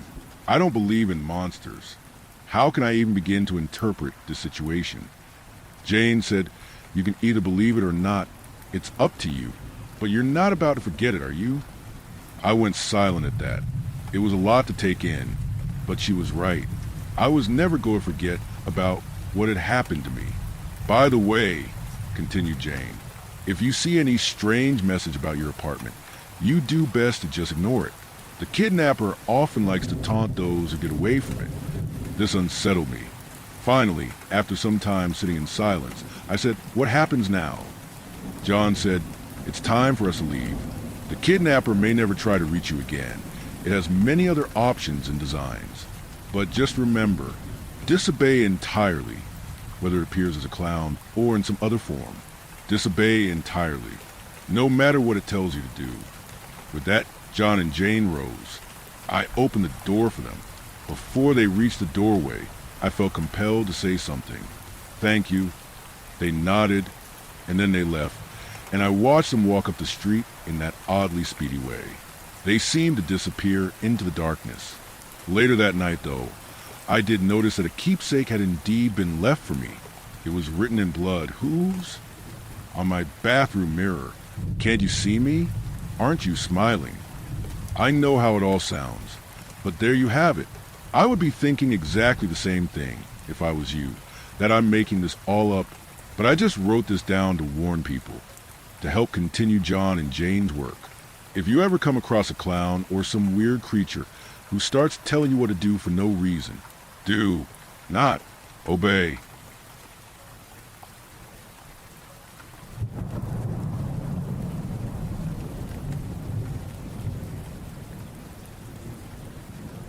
Story 5. I was quarantined in my own apartment. Now, I'm not sure I'm human anymore. Day 1. I woke up sluggish and heavy. Maybe it's the weather. This early winter darkness always gets to me. The window was fogged from the inside, and I could barely make out the street from my bedroom. A quick shower, clothes on, and I went to the kitchen for breakfast. Buttered toast and a bit of cheese. Lately, I've developed a taste for the fancy kinds. Makes me feel almost like a gourmet. Finished with a coffee, brushed my teeth, and within half an hour I was ready for work. I wanted to get to school early today. There were a few papers I'd left behind that needed grading before winter break. I wanted to return the biology test that hadn't gone so well, so the students could redo them after the holidays. Shoes on, brown wool coat buttoned, I was ready to go. One last glance around the apartment, just habit. Then I opened the door, and that's when I got my first surprise. The doorway was sealed. A thick, transparent sheet of plastic covered the exit. The door opened inward, but the frame had been hermetically sealed. At first, I thought it was a mistake. Maybe construction work in the building, maybe a mix-up. I reached out carefully to touch it. The plastic was cool and taut, lined with yellow and red quarantine tape along the edges, professionally attached to the frame. For a moment I just stood there, confused. Someone, or something, had sealed me in. But why? I leaned against the plastic, trying to see into the hallway. Maybe it was just a trick of the light, I thought, but when I pressed harder, a black figure appeared just beyond the doorframe. The moment he saw me, he shouted, "Step away from the plastic." A sharp, angry male voice. Then came a distinct metallic sound, the unmistakable click of a weapon being readied. I stumbled back in panic and ran to the living room, hiding behind the couch. I crouched on the floor, trembling. I waited for shouting, for footsteps, for anything, but nothing came. The plastic barrier remained untouched. The man outside didn't enter. He simply stood there, motionless. After a while, I crawled out from behind the couch. I turned toward the windows. At first, I thought they were fogged too, but they weren't. They'd been sealed shut as well, covered completely in plastic. The light filtering through them was dull and yellowish, and my apartment glowed faintly in that sick, sterile hue, as if the whole place had become one giant quarantine chamber. Day 5. I've been a prisoner in my own apartment for 5 days now. That's plenty of time to inspect everything, to analyze, to observe, to attempt some kind of logical assessment of what's happening to me. The most plausible hypothesis is that I become the subject of an experiment. Whether I volunteered for it or was taken without consent, I can't say, but every indicator points in that direction. Communication has completely ceased. My phone is inoperable. The screen flickers, the buttons don't respond.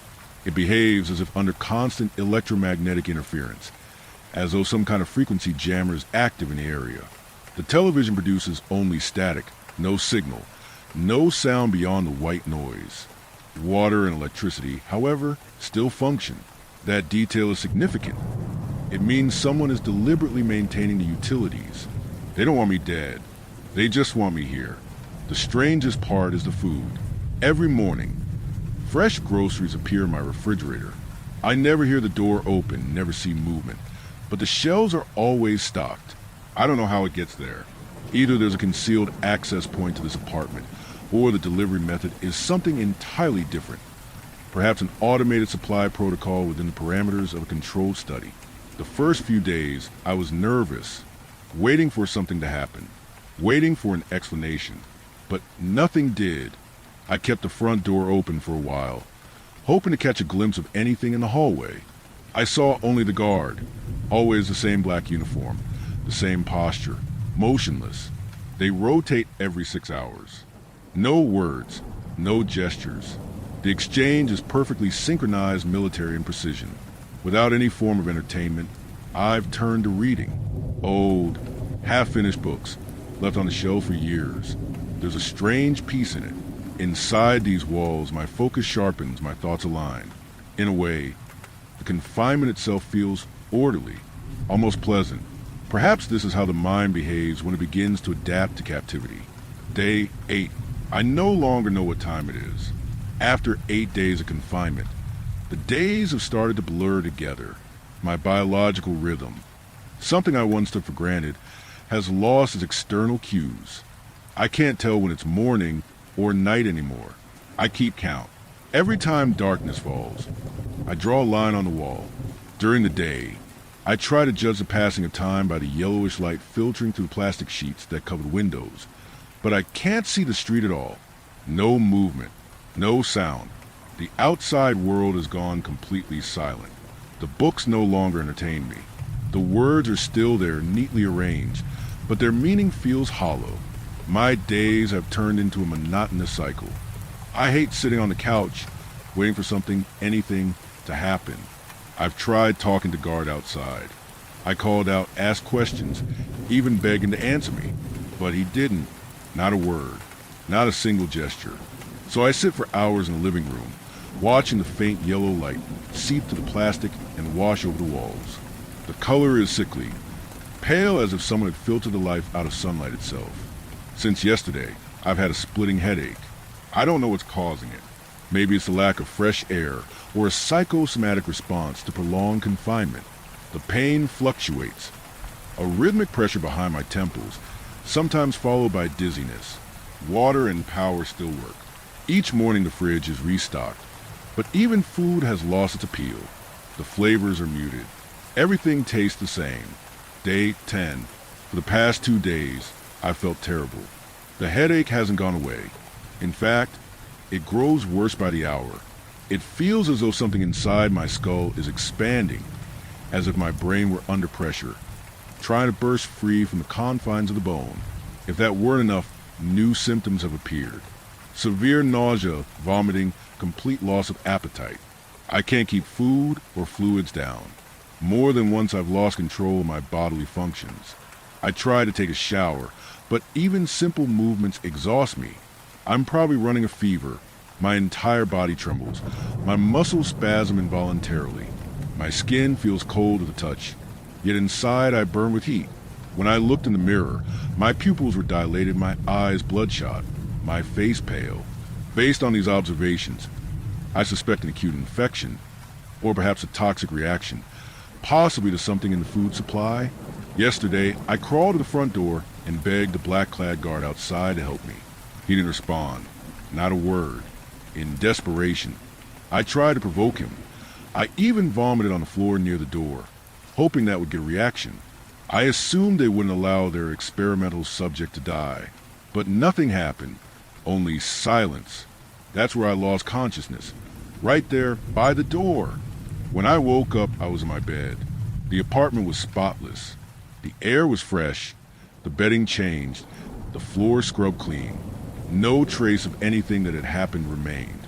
Every surface was dust-free, disinfected. I have no idea how I got back into bed, but someone or something must have entered while I was unconscious. Curiously, I feel better now. The headache has dulled. The fever subsided. It's strangely comforting, the state of recovery. My body seems to be regenerating, though I don't understand how or by what mechanism. Perhaps I'm being monitored, and they intervene only when my system reaches a critical threshold. Day 14. It's been 4 days since I last received any food. The refrigerator is completely empty, and each morning it remains that way. What's truly strange is that I don't feel hunger at all. No stomach growling, no dizziness, none of the usual symptoms of hypoglycemia. In fact, at times I feel unusually light, as if my body has shifted to some alternative energy source. Objectively, this contradicts every known physiological principle. The human body, in such deprivation, enters a catabolic state, first depleting hepatic glycogen stores, then consuming muscle tissue and fat reserves. The process is inevitably accompanied by fatigue, muscle pain, and cognitive dullness. But I experience none of that. Only visible physical change, while my mind remains clear. I've lost significant weight. The bones beneath my skin are sharply defined. The muscles nearly gone, yet I feel no pain. It's as if my nociceptors have shut down, or a central inhibitory mechanism in the nervous system has become permanent. It appears that the neurotransmission pathway for hunger between the brainstem and the hypothalamus has been disrupted or possibly reorganized into an entirely new feedback pattern. My metabolism no longer behaves like that of a human being. This morning I looked into the mirror again. My skin is pale grayish in tone. The capillaries beneath my eyes have vanished. My face is hollow. I don't know whether this is due to hypoxia, hemoglobin degradation, or some unknown metabolic transformation. But I'm certain now, the biological system I once understood no longer functions within me. My body has begun to obey different rules. And despite my fear, I need to understand what those rules are. Day 15. My body has changed. I don't know what triggered it, but the transformation is undeniable. Over the past few days, I conducted several observations on myself. It's been more than 6 days since I last ate or drank anything. By all physiological standards, my body should have already collapsed. Renal failure, dehydration, and metabolic disruption forming a fatal triad. Yet I'm still here, fully conscious, sitting in the living room, staring at the covered windows. I can no longer tolerate light. Even the smallest ray of sunlight causes a sharp, burning pain in my eyes, as if my retinas have become hypersensitive to the visible spectrum. A physiological explanation might be melanin depletion or retinal degeneration, but it's equally possible that my nervous system has begun responding to photic stimuli in an entirely new way. The pain is unbearable, so I've covered every window with blankets. The apartment now exists in a state of perpetual dusk, but at least the burning has stopped. My second observation. This is my apartment. Every detail looks the same, a near-perfect copy, but the discrepancies are subtle and consistent. The walls have no cracks, though they've been there for years. The bedroom door, which used to stick and never quite close, now fits perfectly in the frame, as if newly installed. Even the floorboards sound different beneath my feet. The entire space feels reconstructed, as if someone replicated the environment of my life, but not quite accurately. I've left the front door wide open. I no longer care that the guards are standing outside. The fear I once felt is gone. I'm not sure if this is apathy, neurological desensitization, or simply the shutting down of the human instinct for self-preservation. My body is something else now, and the space around me, it feels like a controlled environment, a laboratory replica of reality, where I am being studied while I try to determine how much of me remains human. Day 17. My body continues to change. I don't know what precisely initiated the process, but the biological pattern is unmistakable. The earlier symptoms, light aversion, reduced body temperature, loss of hunger and thirst, have now been joined by new, striking signs. This morning, all my teeth fell out. There was no pain, no bleeding. They simply loosened and slipped soundlessly from their sockets, as if the periodontal ligament cells had received a signal for self-dissolution. When I ran my tongue across the gums, the surface felt smooth and cold. A few hours later, new teeth began to emerge. They are far sharper and longer than a human dentition should be. The incisors taper points. The canines have grown disproportionately, and the molars are ridged, predatory, almost serrated. Anatomically, such regenerative speed would be impossible. The new tissue is likely not calcium phosphate based like normal enamel, but composed of some harder, unknown biopolymer, perhaps the result of an alternative mineralization process. My hair has also begun to shed en masse, not in patches, but uniformly, as if the follicles had simultaneously received an apoptotic signal. My scalp is now smooth, pale, and cold to the touch, like the surface of a wax figure. The photosensitivity has become extreme. Even the faintest beam of sunlight pierces my vision with searing pain.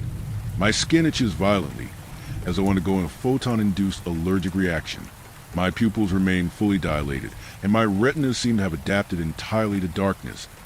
I can distinguish even the smallest light sources with unnerving clarity. I've blacked out every window. Only a faint glow filters through the open doorway, and even that is intolerable. Darkness is no longer an enemy. In fact, it feels as though my eyes function best within it. I still attempt to interpret all this within scientific parameters, but the biology I once knew offers no explanation. Evolution does not leap this far, unless someone gives it a push. Day 19. I can't sleep. It's not that I'm having sleepless nights. The need for sleep itself is gone. My eyes don't tire. My body doesn't crave rest. My mind remains constantly active, yet I feel none of the exhaustion that prolonged wakefulness used to bring. Physiologically, this is impossible. In humans, sleep deprivation leads to neurological disintegration within days. Hallucinations, confusion, cardiac arrhythmia. I show none of these symptoms. It's as if the mechanisms of neural regeneration are functioning without rest, or as if my brain has deactivated the circuits responsible for dreams and fatigue entirely. Sometimes I look out through the covered windows to tell whether it's day or night. The faint yellow glow is my only reference point, but my sense of time is gone. Day and night have become indistinguishable, as though the world has forgotten how to turn. But today, something happened. I had just begun to pull back the blanket, covering the window, when I heard footsteps in the hallway, followed by the rustling of the plastic sheet. 2 armed soldiers in black uniforms stepped into the living room. "Get on the ground," one shouted. When I didn't react quickly enough, the other screamed, "Get on the fucking ground." One of them shined a flashlight directly at me. The light was blinding. It felt as if my eyes were melting, a burning sting spreading across my skin. I dropped to the floor and lay motionless. One soldier stood over me while the other began searching the apartment. Then a third figure entered. He wore a yellow hazmat suit, his face completely obscured by the mask. He set down a metal case beside me, sterile medical instruments inside. He opened it, removed a vial and a syringe. "What did you do to me?" I asked. He didn't answer. Why are you doing this? I pressed. Stay calm, he said finally. We're just taking blood. Why am I locked in here? What is this? I tried to ask, my voice trembling. We didn't do anything, he replied coldly as a needle pierced my arm. You did this to yourself. His words hurt more than the injection. What did he mean by that? I hadn't done anything. I taught biology. I graded papers. I lived my life. I watched as my blood filled the vial. It flowed thicker than it should have, its color unnaturally dark, almost black. The doctor gave the vial a slight shake, studying its viscosity, then nodded. Without another word, all three of them left. The door sealed again. The plastic rustled once more, and I was alone in the silence and the dark. Day 22. The past few days have brought more changes. My body has undergone another series of transformations, rapid, uncontrolled processes that no known biological model could describe. A few hours after the examination, unbearable pain overtook me. It felt as though my bones were shifting apart, as if my body were trying to rearrange itself from within. A sharp, stabbing pressure built beneath my ribs, and a tearing, pulling force traveled along my spine. The pain came in cycles, fading, then returning in another region. My back was the worst. I was certain my ribs were about to burst through my chest. My eyes began to ache as well. Pressure seemed to build behind them, a pulse deep inside my skull. It felt as if only a thin membrane kept them from rupturing. When the pain finally flooded my entire head, I lost consciousness. When I awoke, everything was different. My vision had become unnaturally sharp. I could see the heartbeat of the guard beyond the door, rhythmic red pulsations, as though the wall were transparent. I didn't just see them, I felt them, the rhythm of their breathing, the faint vibration of their motionless bodies. The apartment had changed, too. Every piece of furniture was in its place, yet nothing felt familiar. The door was no longer the same. It had been replaced with thick metal, and there was no handle. It seemed impenetrable, as if it had been built specifically for me. And there is something else, an odor. This morning, a strange, sweet, almost hypnotic scent filled the air. It was the kind of smell that would make a human stomach turn, and yet I was drawn to it irresistibly. The source was the refrigerator. When I opened it, horror took hold of me. It was full of decaying flesh, animal remains, bones, viscera. Maggots crawled among the meat, and the air vibrated with the sound of flies. And still, the smell was inviting. Then the hunger came, not the ordinary human kind, but something primal and overwhelming. It was as if the starvation of the past days had condensed into a single violent impulse. I fell to my knees before the refrigerator and began to eat. I don't know how long it lasted. I remember only the taste: salt, iron, the bittersweet tang of rot. The flesh stank, yet with every bite I felt something deep, instinctual, something that could only be called satisfaction. I couldn't stop. Day 24. I am completely undone. After last night's disgusting meal, I slipped into something like a trance. It felt chemical, like intoxication. My body relaxed, my mind cleared, and I fell into a deep, steady state that resembled sleep, though I doubt it was that. When I awoke, everything looked the same as before, yet somehow nothing was. The guards outside had changed again. I could sense the difference. Their sweat smelled different, and one of them had a faint heart murmur I could hear through the wall. I didn't need to see them. I simply knew they were there. But it wasn't that which broke me. It was a reflection, out of boredom. I wandered the apartment and found myself in the bathroom. When I looked up at the mirror, the thing that looked back at me was no longer human. My body is anatomically unrecognizable. The skin is gray, devoid of circulation's warmth. The underlying tissue lacks the red tint of oxygenated blood. My eyes glow faintly red. Perhaps a new pigment layer has formed within the retina. My teeth jut forward, sharp and irregular. The canines grotesquely enlarged. Dark, dry blood crusted the corners of my mouth. My posture is hunched, the spine arched, the neck thrust forward, like a predator poised to strike. My arms seem longer than before. The nails have been replaced by black, keratinous claws. For a moment, I turned away from the mirror. Something human still stirred within me, some primitive echo of shame or routine. I stripped down and stepped into the shower. I don't know why. Perhaps instinct or the last reflex of what used to be my human self.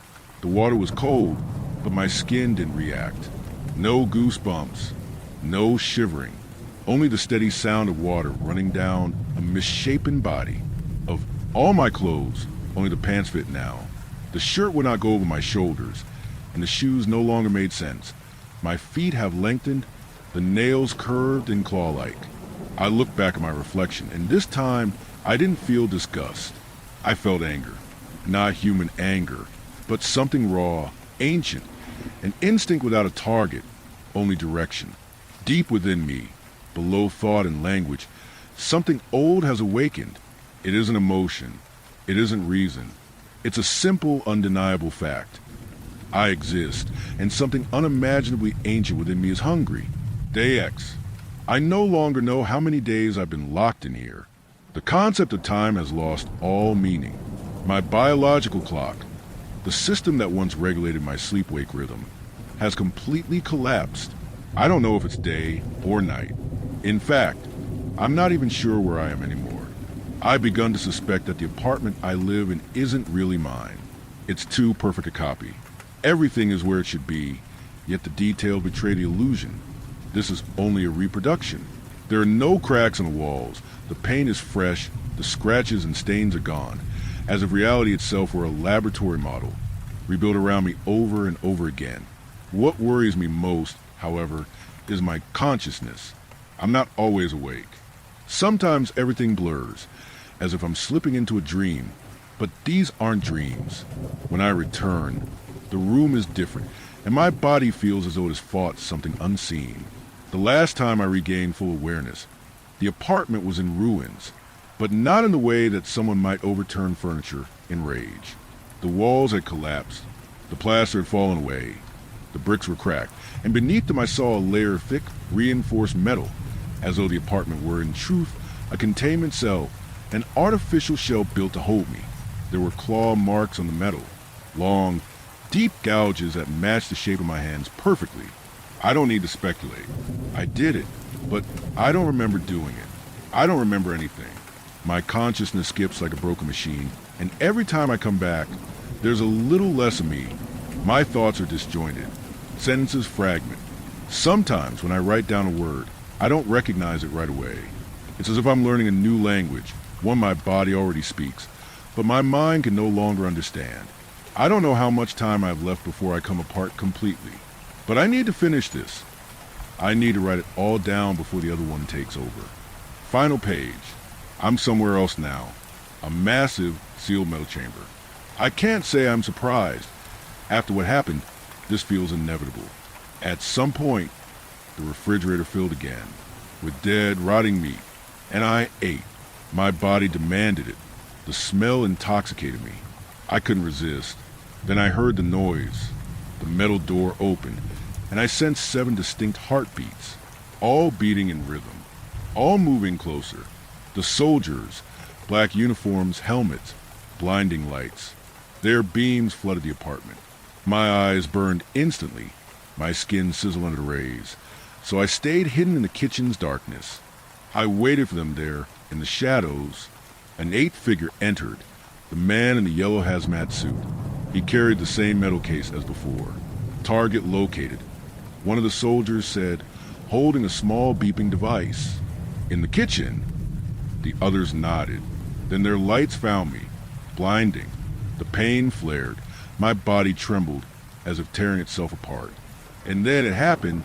Something broke free inside me. The other one, the thing that shares his body, took control. The feeling wasn't human. It was instinct, cornered, furious, primal. I heard myself growling, but I no longer knew if the sound came from me. My mind dimmed, but my movements were fast, precise. In a single motion, I reached the nearest soldier and snapped his neck. The beams burned, bullets struck my flesh, but my body didn't respond. I felt the impacts, but not pain, only rage. One by one, the soldiers fell. The room reeked of blood and metal. The doctor stumbled backward, then turned and ran. I followed on all fours like an animal. That's when he entered. Someone new, massive, unfamiliar. He held a strange device that whirred as it powered up. Then came a flash. Just one.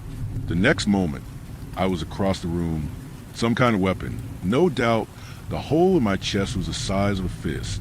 My black, viscous blood spread down my torso. I watched it flow and felt, for the first time, a kind of peace. Maybe this was the end. Maybe I was finally free. But I didn't die. I woke up here. The wound is still there, but it's closing. The rate of cellular regeneration is exponentially higher than human baseline. The death process has stopped. Now I live in this sterile metallic prison. They left me a bed and my journal. Nothing else. I don't know why this happened. Why me? I was just a biology teacher. A man who believed in cell division, inheritance, and the laws of life. But the life I once knew no longer applies to me. I will live here, forever in the dark, and watch as everything we thought was human begins to change.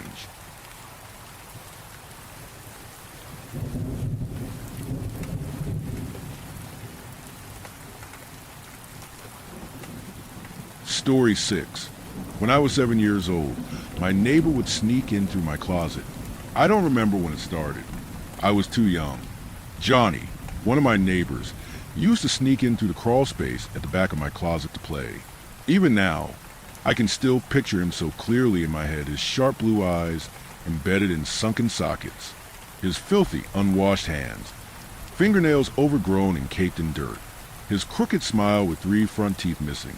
I can smell him, too, the musk of sweat and grime, the sickly sweet stench of someone who's been rolling in grass and dead leaves. He seems like such a recent memory. Even now, 19 years later, as much as I want to, I can't forget him. Not after what happened in the summer of '06. Knock, knock, knock. 3 knocks from inside my closet. That was the sign that Johnny was there. I opened the door, greeted by my friend, his toothy smile on full display. I returned the gesture, inviting him into my room. Hurry up, I want to show you the new game I got. Pokemon Emerald had come out a year prior, and I had just managed to scrounge up enough money to buy it.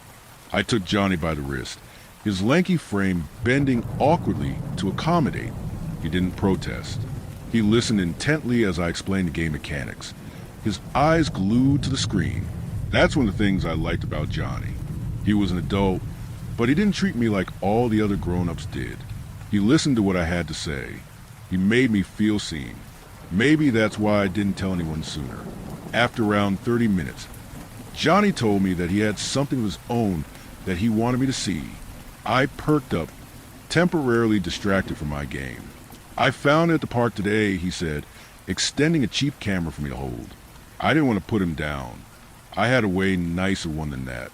But he was obviously proud of it. Neat, I said, turning it over in my hands. Want to take a picture? Johnny nodded, a grin inching across his lips. I leaned in, and he took a snapshot of us. We couldn't see what it looked like. He'd need to get the film developed for that. Cool, I'll give you one when I get them back. We suddenly heard footsteps creaking down the hall.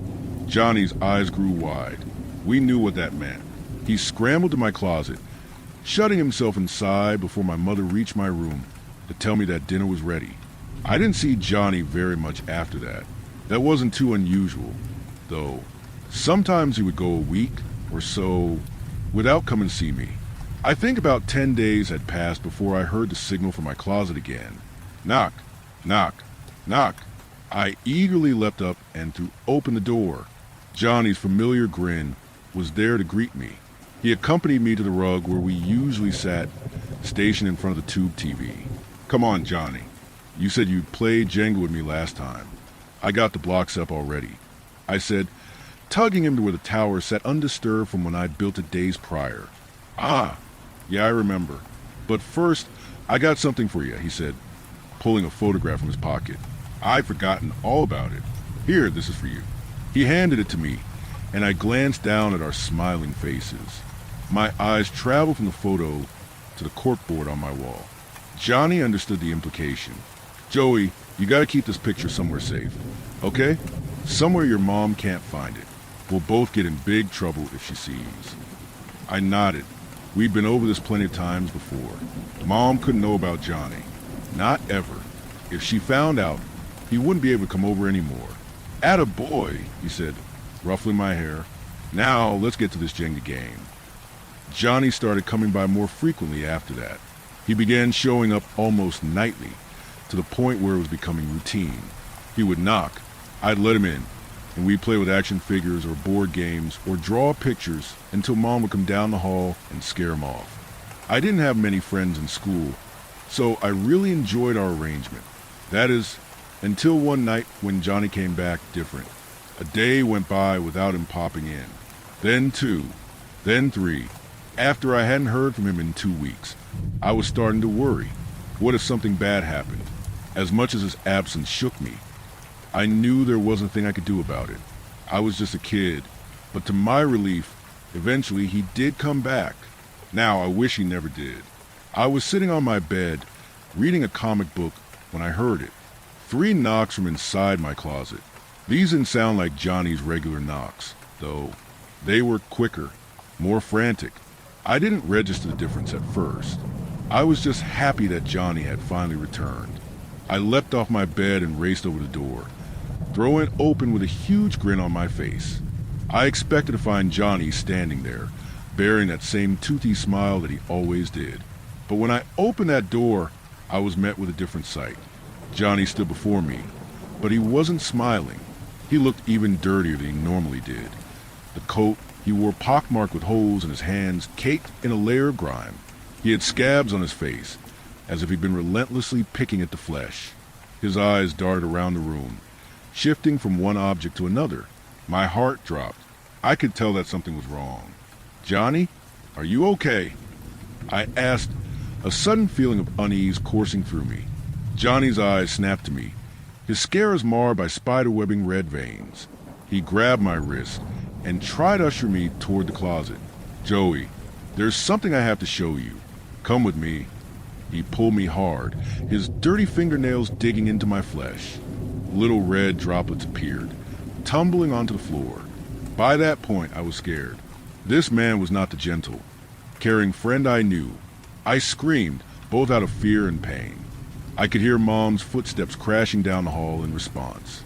Normally, Johnny would have hidden at the sound, but not this time. He was determined to take me with him. Joey, you have to see this. I need you to see this. They're going to get me soon.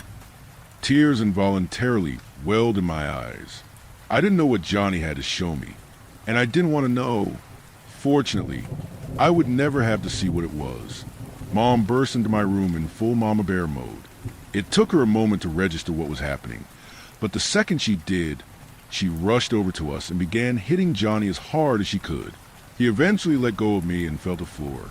Then, Mom scooped me up and bolted down the hall and into her room, where she locked the door and phoned the police. I didn't see Johnny being let out of the house in handcuffs. I'm glad I didn't. I think that image would have stuck with me for a long time. Mom had long since forgotten about the panel at the back of my closet, buried by old clothes and shoes. Inside was a small storage room. It turns out that there was never a crawl space that led outside. I'd been lied to, but even more disturbing was what the police found in their search. Among a slew of wrappers and empty food containers, they discovered a sleeping bag, dozens of dirty needles, and photographs. Hundreds of them. I was in every single one. Walking home from school, eating breakfast, playing with the neighborhood kids. I didn't know how he got some of them. That still terrifies me. How many times had Johnny been lurking just out of sight? Additionally, they found a notebook. It only had one entry.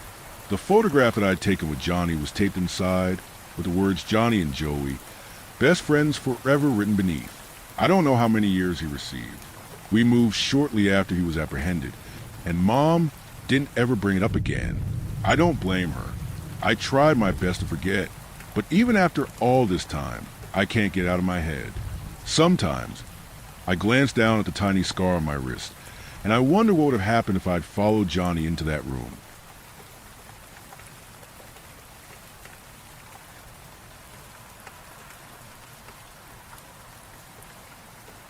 Story 7. The first ever real person parade. I wandered down to the first ever real person's parade. Today. And yes, I learned so much. And yes, I'm still here in the bathroom. Still me, still real. I promise. But for clarity, let me explain. I made coffee first thing, as always, and stood at the kitchen window, like I tend to do, the low blue-gray pre-dawn glass, cold and still, a muted saffron skyline, and then, immediately, out there over the sawtooth slopes of neighborhood rooftops, simply jogging along, there he was, an ordinary man of ordinary build, if not a bit narrow in the shoulders, being completely fair. He wore a red sweater and baby blue running shorts, and everything was so normal, so unremarkable about him, save for his face. His face, sheet white and round, perfectly round like a porcelain dinner plate, and on this flat, perfectly round and sheet white face were the features. Features you might expect on any face, only all wrong. It was as though someone had splotched on the eyes those great striking blue eyes like a drunken sculptor, smearing the cherry red lips into a perpetual shout. No hint of a recognizable emotion and floundering wide the mouth was making, and the longer I watched, the less it seemed to change. The face was, above all, without depth or shape. The jogger had a two-dimensional face. I watched him, frozen, breathless. He was barely out of view when a couple came strolling into view down the same sidewalk, heading the same direction. To my horror, their faces were just as flat, missing noses, giant painted-on eyes of woad, terrible screaming mouths. But there was clearly esprit in their gait. Wherever they were going, they were on a mission. I decided to throw on my coat and head downstairs, to follow them, out the door, a burst of sweet morning chill, the little glittering songs of chickadees in frostbit hedges, cloying drafts of diesel fumes off scant early traffic. When I round the corner, there's a small crowd gathered, all their faces flat and round, and made of porcelain. They've lined the sidewalks. I had the feeling they were waiting for something to begin. They waited in silence. No one spoke. Then came the floats. Or what should have been floats. Enormous white gloves. Like the gloves of early cartoon animals, all balloony and wrong. They came sulking out of the thick fog, suddenly draped like a curtain over the south end of the city. Between two of these hulking giants, lumbering along on their balloony digits, was strung a banner. In huge block letters, it read, "The first annual Real People's Parade." I turned, glared wildly about for someone who was actually real like me. Finally, I located an old man at the bus stop on the corner, a face of brown leather, chiseled, forged over brow and valley. My kind of human. I ran to him. "Do you see this lunacy?" I cried, waving wildly at the general vicinity of the scene. "What the hell I asked all this?" He just sort of shrugged and watched. Now there were things, what appeared to be great lumbering corgis made out of something like cottage cheese. The flat-faced people were riding atop their curdle humps, wearing the bold little uniforms and fez caps as Shriners. The giant corgis left thick white skids in the street as they strode by. "I think it's nice," said the old man. "You don't think it's nice?" "It's the most awful thing," I murmured. "But aren't you with them?" I stared at the old man, that deep concern in his dark hazel gaze. I rushed immediately back up to my apartment, stood in front of the medicine cabinet, and I was going to look in the mirror. I really am going to look in the mirror. I'm here now, in the sallow linoleum safety of the bathroom, and I'm going to prove to myself any second now that I'm real, that I'm not one of porcelain people, that they're an abomination, and I am most definitely real, or I can stand here forever.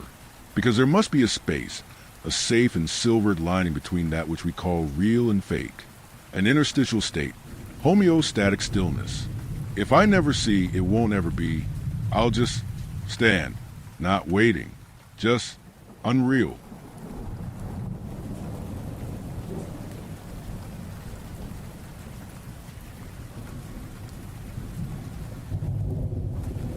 Story 8.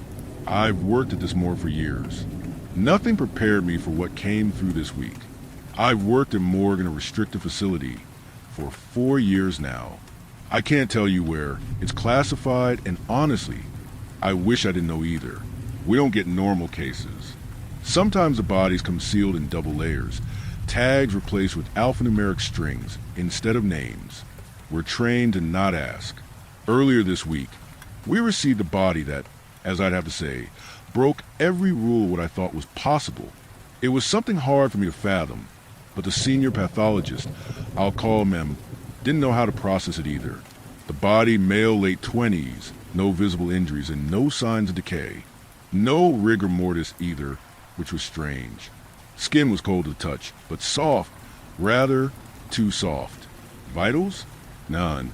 Autopsy was scheduled for midnight hours. We placed him in locker C7, cleaned our tools, and logged the intake. That was it, except the locker door didn't frost over like the dozens of others. It stayed clean and warm. We had an old landline on the far wall. We used to call other departments down the corridor, say maintenance, logistics, security, in most of our night shifts and in cases which were deemed urgent or special care, like this one. It had almost never rang. About 20 minutes in, after locking C7, the phone screamed. Yes, screamed. It didn't ring. It broke out into a jagged electric wail, like modem noise. I remember M and I staring at it, expecting it to stop. Then the tone shifted dramatically. It started coming in bursts, short and long, repeating, almost rhythmic. I personally tried picking it up, but there was no receiver on the other end. Morse code, M joked. We broke into uneasy laughter, and the sound didn't stop. It had died for a while and come back louder, noisier. The pattern was irregular initially, but it grew tighter like a heart learning to beat again. To keep in check for any incidents that were to follow, I started recording on my phone. We hadn't brought out the body for inspection yet. Just before we began, around midnight, I stepped out to the washroom to ensure I wasn't going to contaminate the subject. The phone hadn't died. It kept beeping, making that terrible sound. We thought better of jolting it out of the wall, since that would be against protocol. The air felt colder than usual. Static like it was crawling up my arms. Then the lights flickered. Once, twice, then darkness. I heard the phone still beeping erratically in that rhythm, echoing down the hall. Then came the scream, a human scream, followed by several metallic thuds and groans like a distant commotion. I ran back in. M was on the floor, convulsing, clutching his throat. A scalpel lay beside him. His white coat was blooming red from the chest. He tried to point at an upper corner of the room, gasping something that sounded like, "Behind, Bay dash," before his hand dropped. Power had died completely, but the phone hadn't stopped. In the darkness, I saw several dark lines of crimson liquid creeping from locker C7. It was left ajar, the metal almost torn. The locker door was hanging open, empty. I grabbed my torch and emergency radio, stumbling toward the backup generator room in the dark. The hallway smelled wrong, like copper and wet meat. The corridors were streaked red. Finger marks smeared along the walls like something had been crawling. I could hear wet footsteps behind me, soft and irregular. The flashlight caught quick glimpses, a pale hand disappearing behind a corner, and the glint of eyes reflecting the beam. Then, near the generator, I found him, the body, the thing, curled up in a fetal position, smeared in blood like it had been bathing in it. Its eyes were open, but not seeing. They shone, catching my light in a way no dead eyes could ever. It was shaking, small, violent tremors. The sound coming from its throat wasn't breathing. It was clicking, like the start of another code. It pulsated as the beeps on the phone catched with its bodily rhythm, like a beating heart fit into a pale corpse. I backed away in disgust, tripped, and hit my shoulder on the wall. The flashlight spun out of my hand. It looked straight up at me, eyes tearing from narrow slits, and lunged. It hit me hard, cold fingers digging into my chest. I felt something tear into my shoulder, razor sharp like broken glass. The beeps from the phone grew more frantic. I slammed its head hard against the wall, and all of a sudden, it collapsed like a puppet. For a second, it twitched, but it finally died with the phone's beeps as they faded out. Or so I like to think. I reported the incident to security. They reviewed the surveillance footage nonchalantly. We should have let you know what you were dealing with. They remarked. They ultimately sealed Locker C7, scrubbed it clean, took care of the body with an incineration order. But now I doubt why it was brought here in the first place. I tried decoding the landline's beeps I recorded on my phone. I triple-checked. It definitely reads like a message. I haven't had much luck, but here's the only meaningful phrase I could place.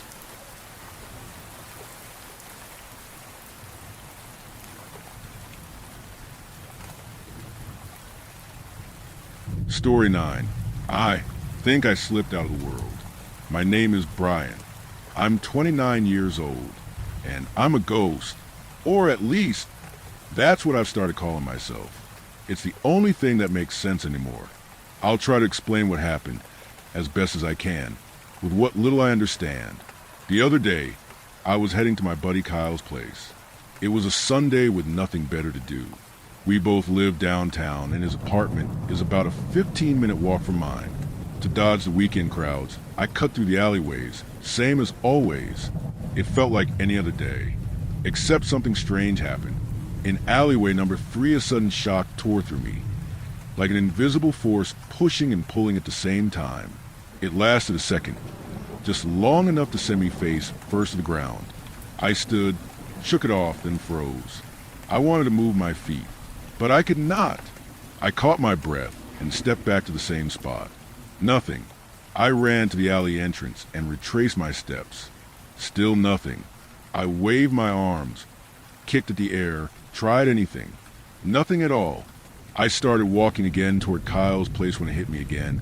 That same push and pull, sharp enough to make me gasp. I tested the spot at different speeds and felt it again when I matched my usual walking pace. Then, without warning, a sudden pop hit me, like I was trapped inside a balloon that burst all at once. My eyes watered. My ears rang. Then nothing. I retraced my steps, did the exact same thing again. Still nothing. Was I getting sick? Was I losing it? I was clueless and tried to push it to the back of my mind. I left the alley and kept walking to Kyle's place. Everything felt normal again. Car horns at the intersections, smells from food stands mixing in the air, sidewalks packed with people, residents and tourists alike. Kyle's place was across the street by the park. I waited for the light to turn green when a pigeon shot down and slammed into my side, hard enough to knock me over, like it weighed several times more than it should. It kept flying like nothing happened, completely unfazed. I looked at the nearest person and yelled, "Did you see that?" But no one reacted. The light changed. I crossed alone. I crossed the street and headed into the park to collect myself. A group of preschool kids filled the path ahead, running straight toward me. I turned my body to move out of the way, but it was too late. They hit me, or maybe I hit them, and I was thrown into the park, sliding 20 feet before landing face first in the dirt. I looked back, and the kid were fine like nothing happened, just like the pigeon. I felt nothing, no pain. My heart should have been racing, but it was still. I pressed a hand to my chest. No heartbeat. My head spun as I stumbled to a nearby bench where a woman sat with her grocery bags. I tried to move the bags so I could sit, but they would not budge. It was like trying to shove a wall. I dropped to my knees and looked up at her. She kept reading, unaware I was even there.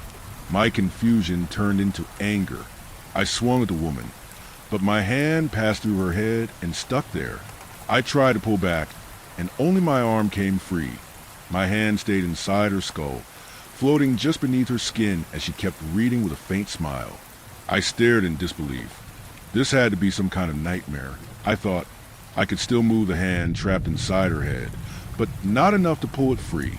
The tips of my fingers broke through her forehead before the rest stuck fast again. I grabbed the exposed fingers, braced a foot against her midsection, and pulled hard. The fingers tore loose and hit the ground. A jogger stepped on them, pressing them through the dirt and into somewhere else. I felt them vanish, but the rest of my hand was still there, buried inside her head. I spent what felt like 20 minutes trying to pull my hand free, but it was useless. The woman finished her book, stood, and left with my stolen hand. I could somehow feel it brushing against a fold of her brain as she walked away. I searched the park for my missing fingers, but found nothing. At one point, I kicked a tree in frustration, and the tip of my right foot got stuck in its trunk. I wiggled it loose and kept moving. As dusk settled and the air grew cold, I still felt nothing. There was no breeze, no sound. I was numb, locked in my own head with only my thoughts. I could still hear my own voice when I spoke. I sat at the base of the tree that had caught my foot and leaned against it, half hoping it would pull me in and end whatever this was. I tore off my shirt and held it up to the fading light. The orange glow shone through it as I wrapped it around my waist.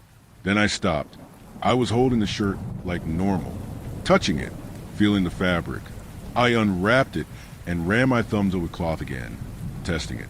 When I finally stood, night had fallen. I walked back to the same alley and waited. Nothing. I was stuck. At least I was not hungry or tired.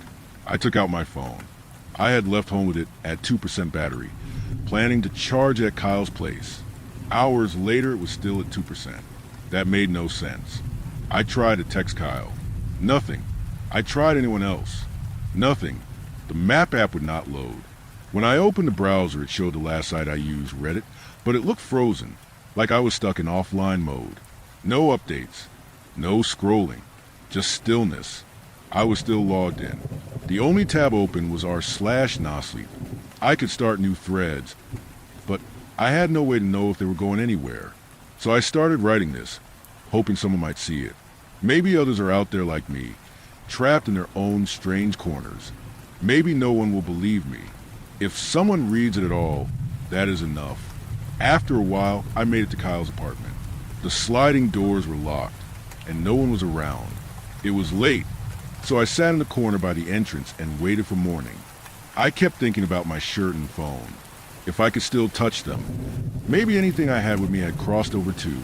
That was the best guess I had. It started to rain sometime in the night. I stared into it. The droplets hit my skin like tiny lead pellets. Then I saw a squirrel leave a nearby tree and step into the street. The rain tore it apart, breaking it into hundreds of twitching bits that scattered in the wind. Maybe they went wherever my fingers went. I watched in silence. I wasn't alone after all. It will be hard getting used to this new life. Maybe I am the only person trapped like this. I hope I find someone else. Someone I can touch without being thrown across the ground. I type slow with one hand, but at least I can still write. I sense my severed hand somehow. It's stuck between the woman's eyes, bouncing back and forth like a slow motion game of ping pong. My name is Brian. I'm 29 years old, and I'm a ghost. Thanks for reading. Thanks for existing.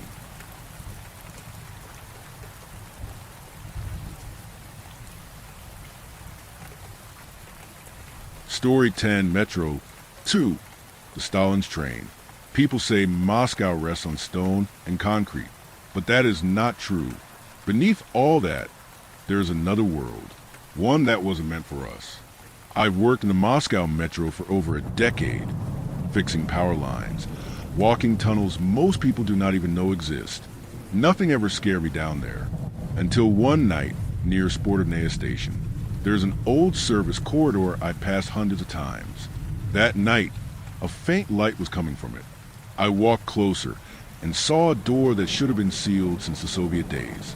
The edges had been cut open, the steel bent, still warm to the touch.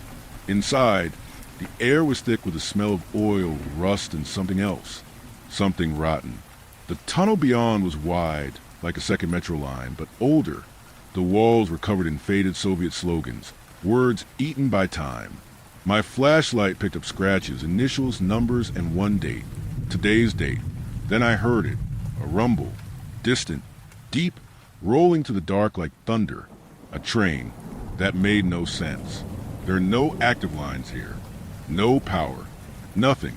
The sound grew until an old train appeared out of black, matte and unmarked. It stopped in front of me, and the door slid open with a slow metallic sigh. I stepped inside, because something inside me moved before I could think. The carriage smelled of dust and rubber. Every seat had a gas mask on it, lined up like waiting heads. Some masks were new, some cracked and yellow. The lights flickered, and the intercom spat static. Sledy Yushkia Stancija Sekretnaya. It said the same thing over and over until the words shredded into a scream. In the window reflection, I saw a man in a Soviet officer's uniform. His skin was pale, almost blue. Black liquid trickled from his mouth. His eyes were white, empty. When I turned, there was no one in the seat behind me. Only a dark, wet patch spreading across the cushion. The lights went and came back, and the gas masks fell one by one onto the floor with soft thuds. Then the breathing started. Not a human breath, more like something wet being forced through rubber. It filled the carriage, slow and steady and in time like a chorus. Footsteps followed, boots on metal, marching down the corridor. Shadows and uniforms filled the aisle and kept coming. Then it was dark. Everything blacked out, and in that blackness, something breathed hot against my ear and whispered, "You are too late." I woke up on the platform at Sportivnaya. My flashlight was smashed. My watch stopped at 3:15. My boots were covered in powdery black dust that rubbed off onto tiles. I told the crew and they laughed. Said I'd nodded off on shift. Maybe I did. Maybe I dreamed it. All I know is that sometimes, when I take the last train home, I still hear that low rumble far beneath the tracks. If you ever hear it too, don't get on. Someone is already waiting inside.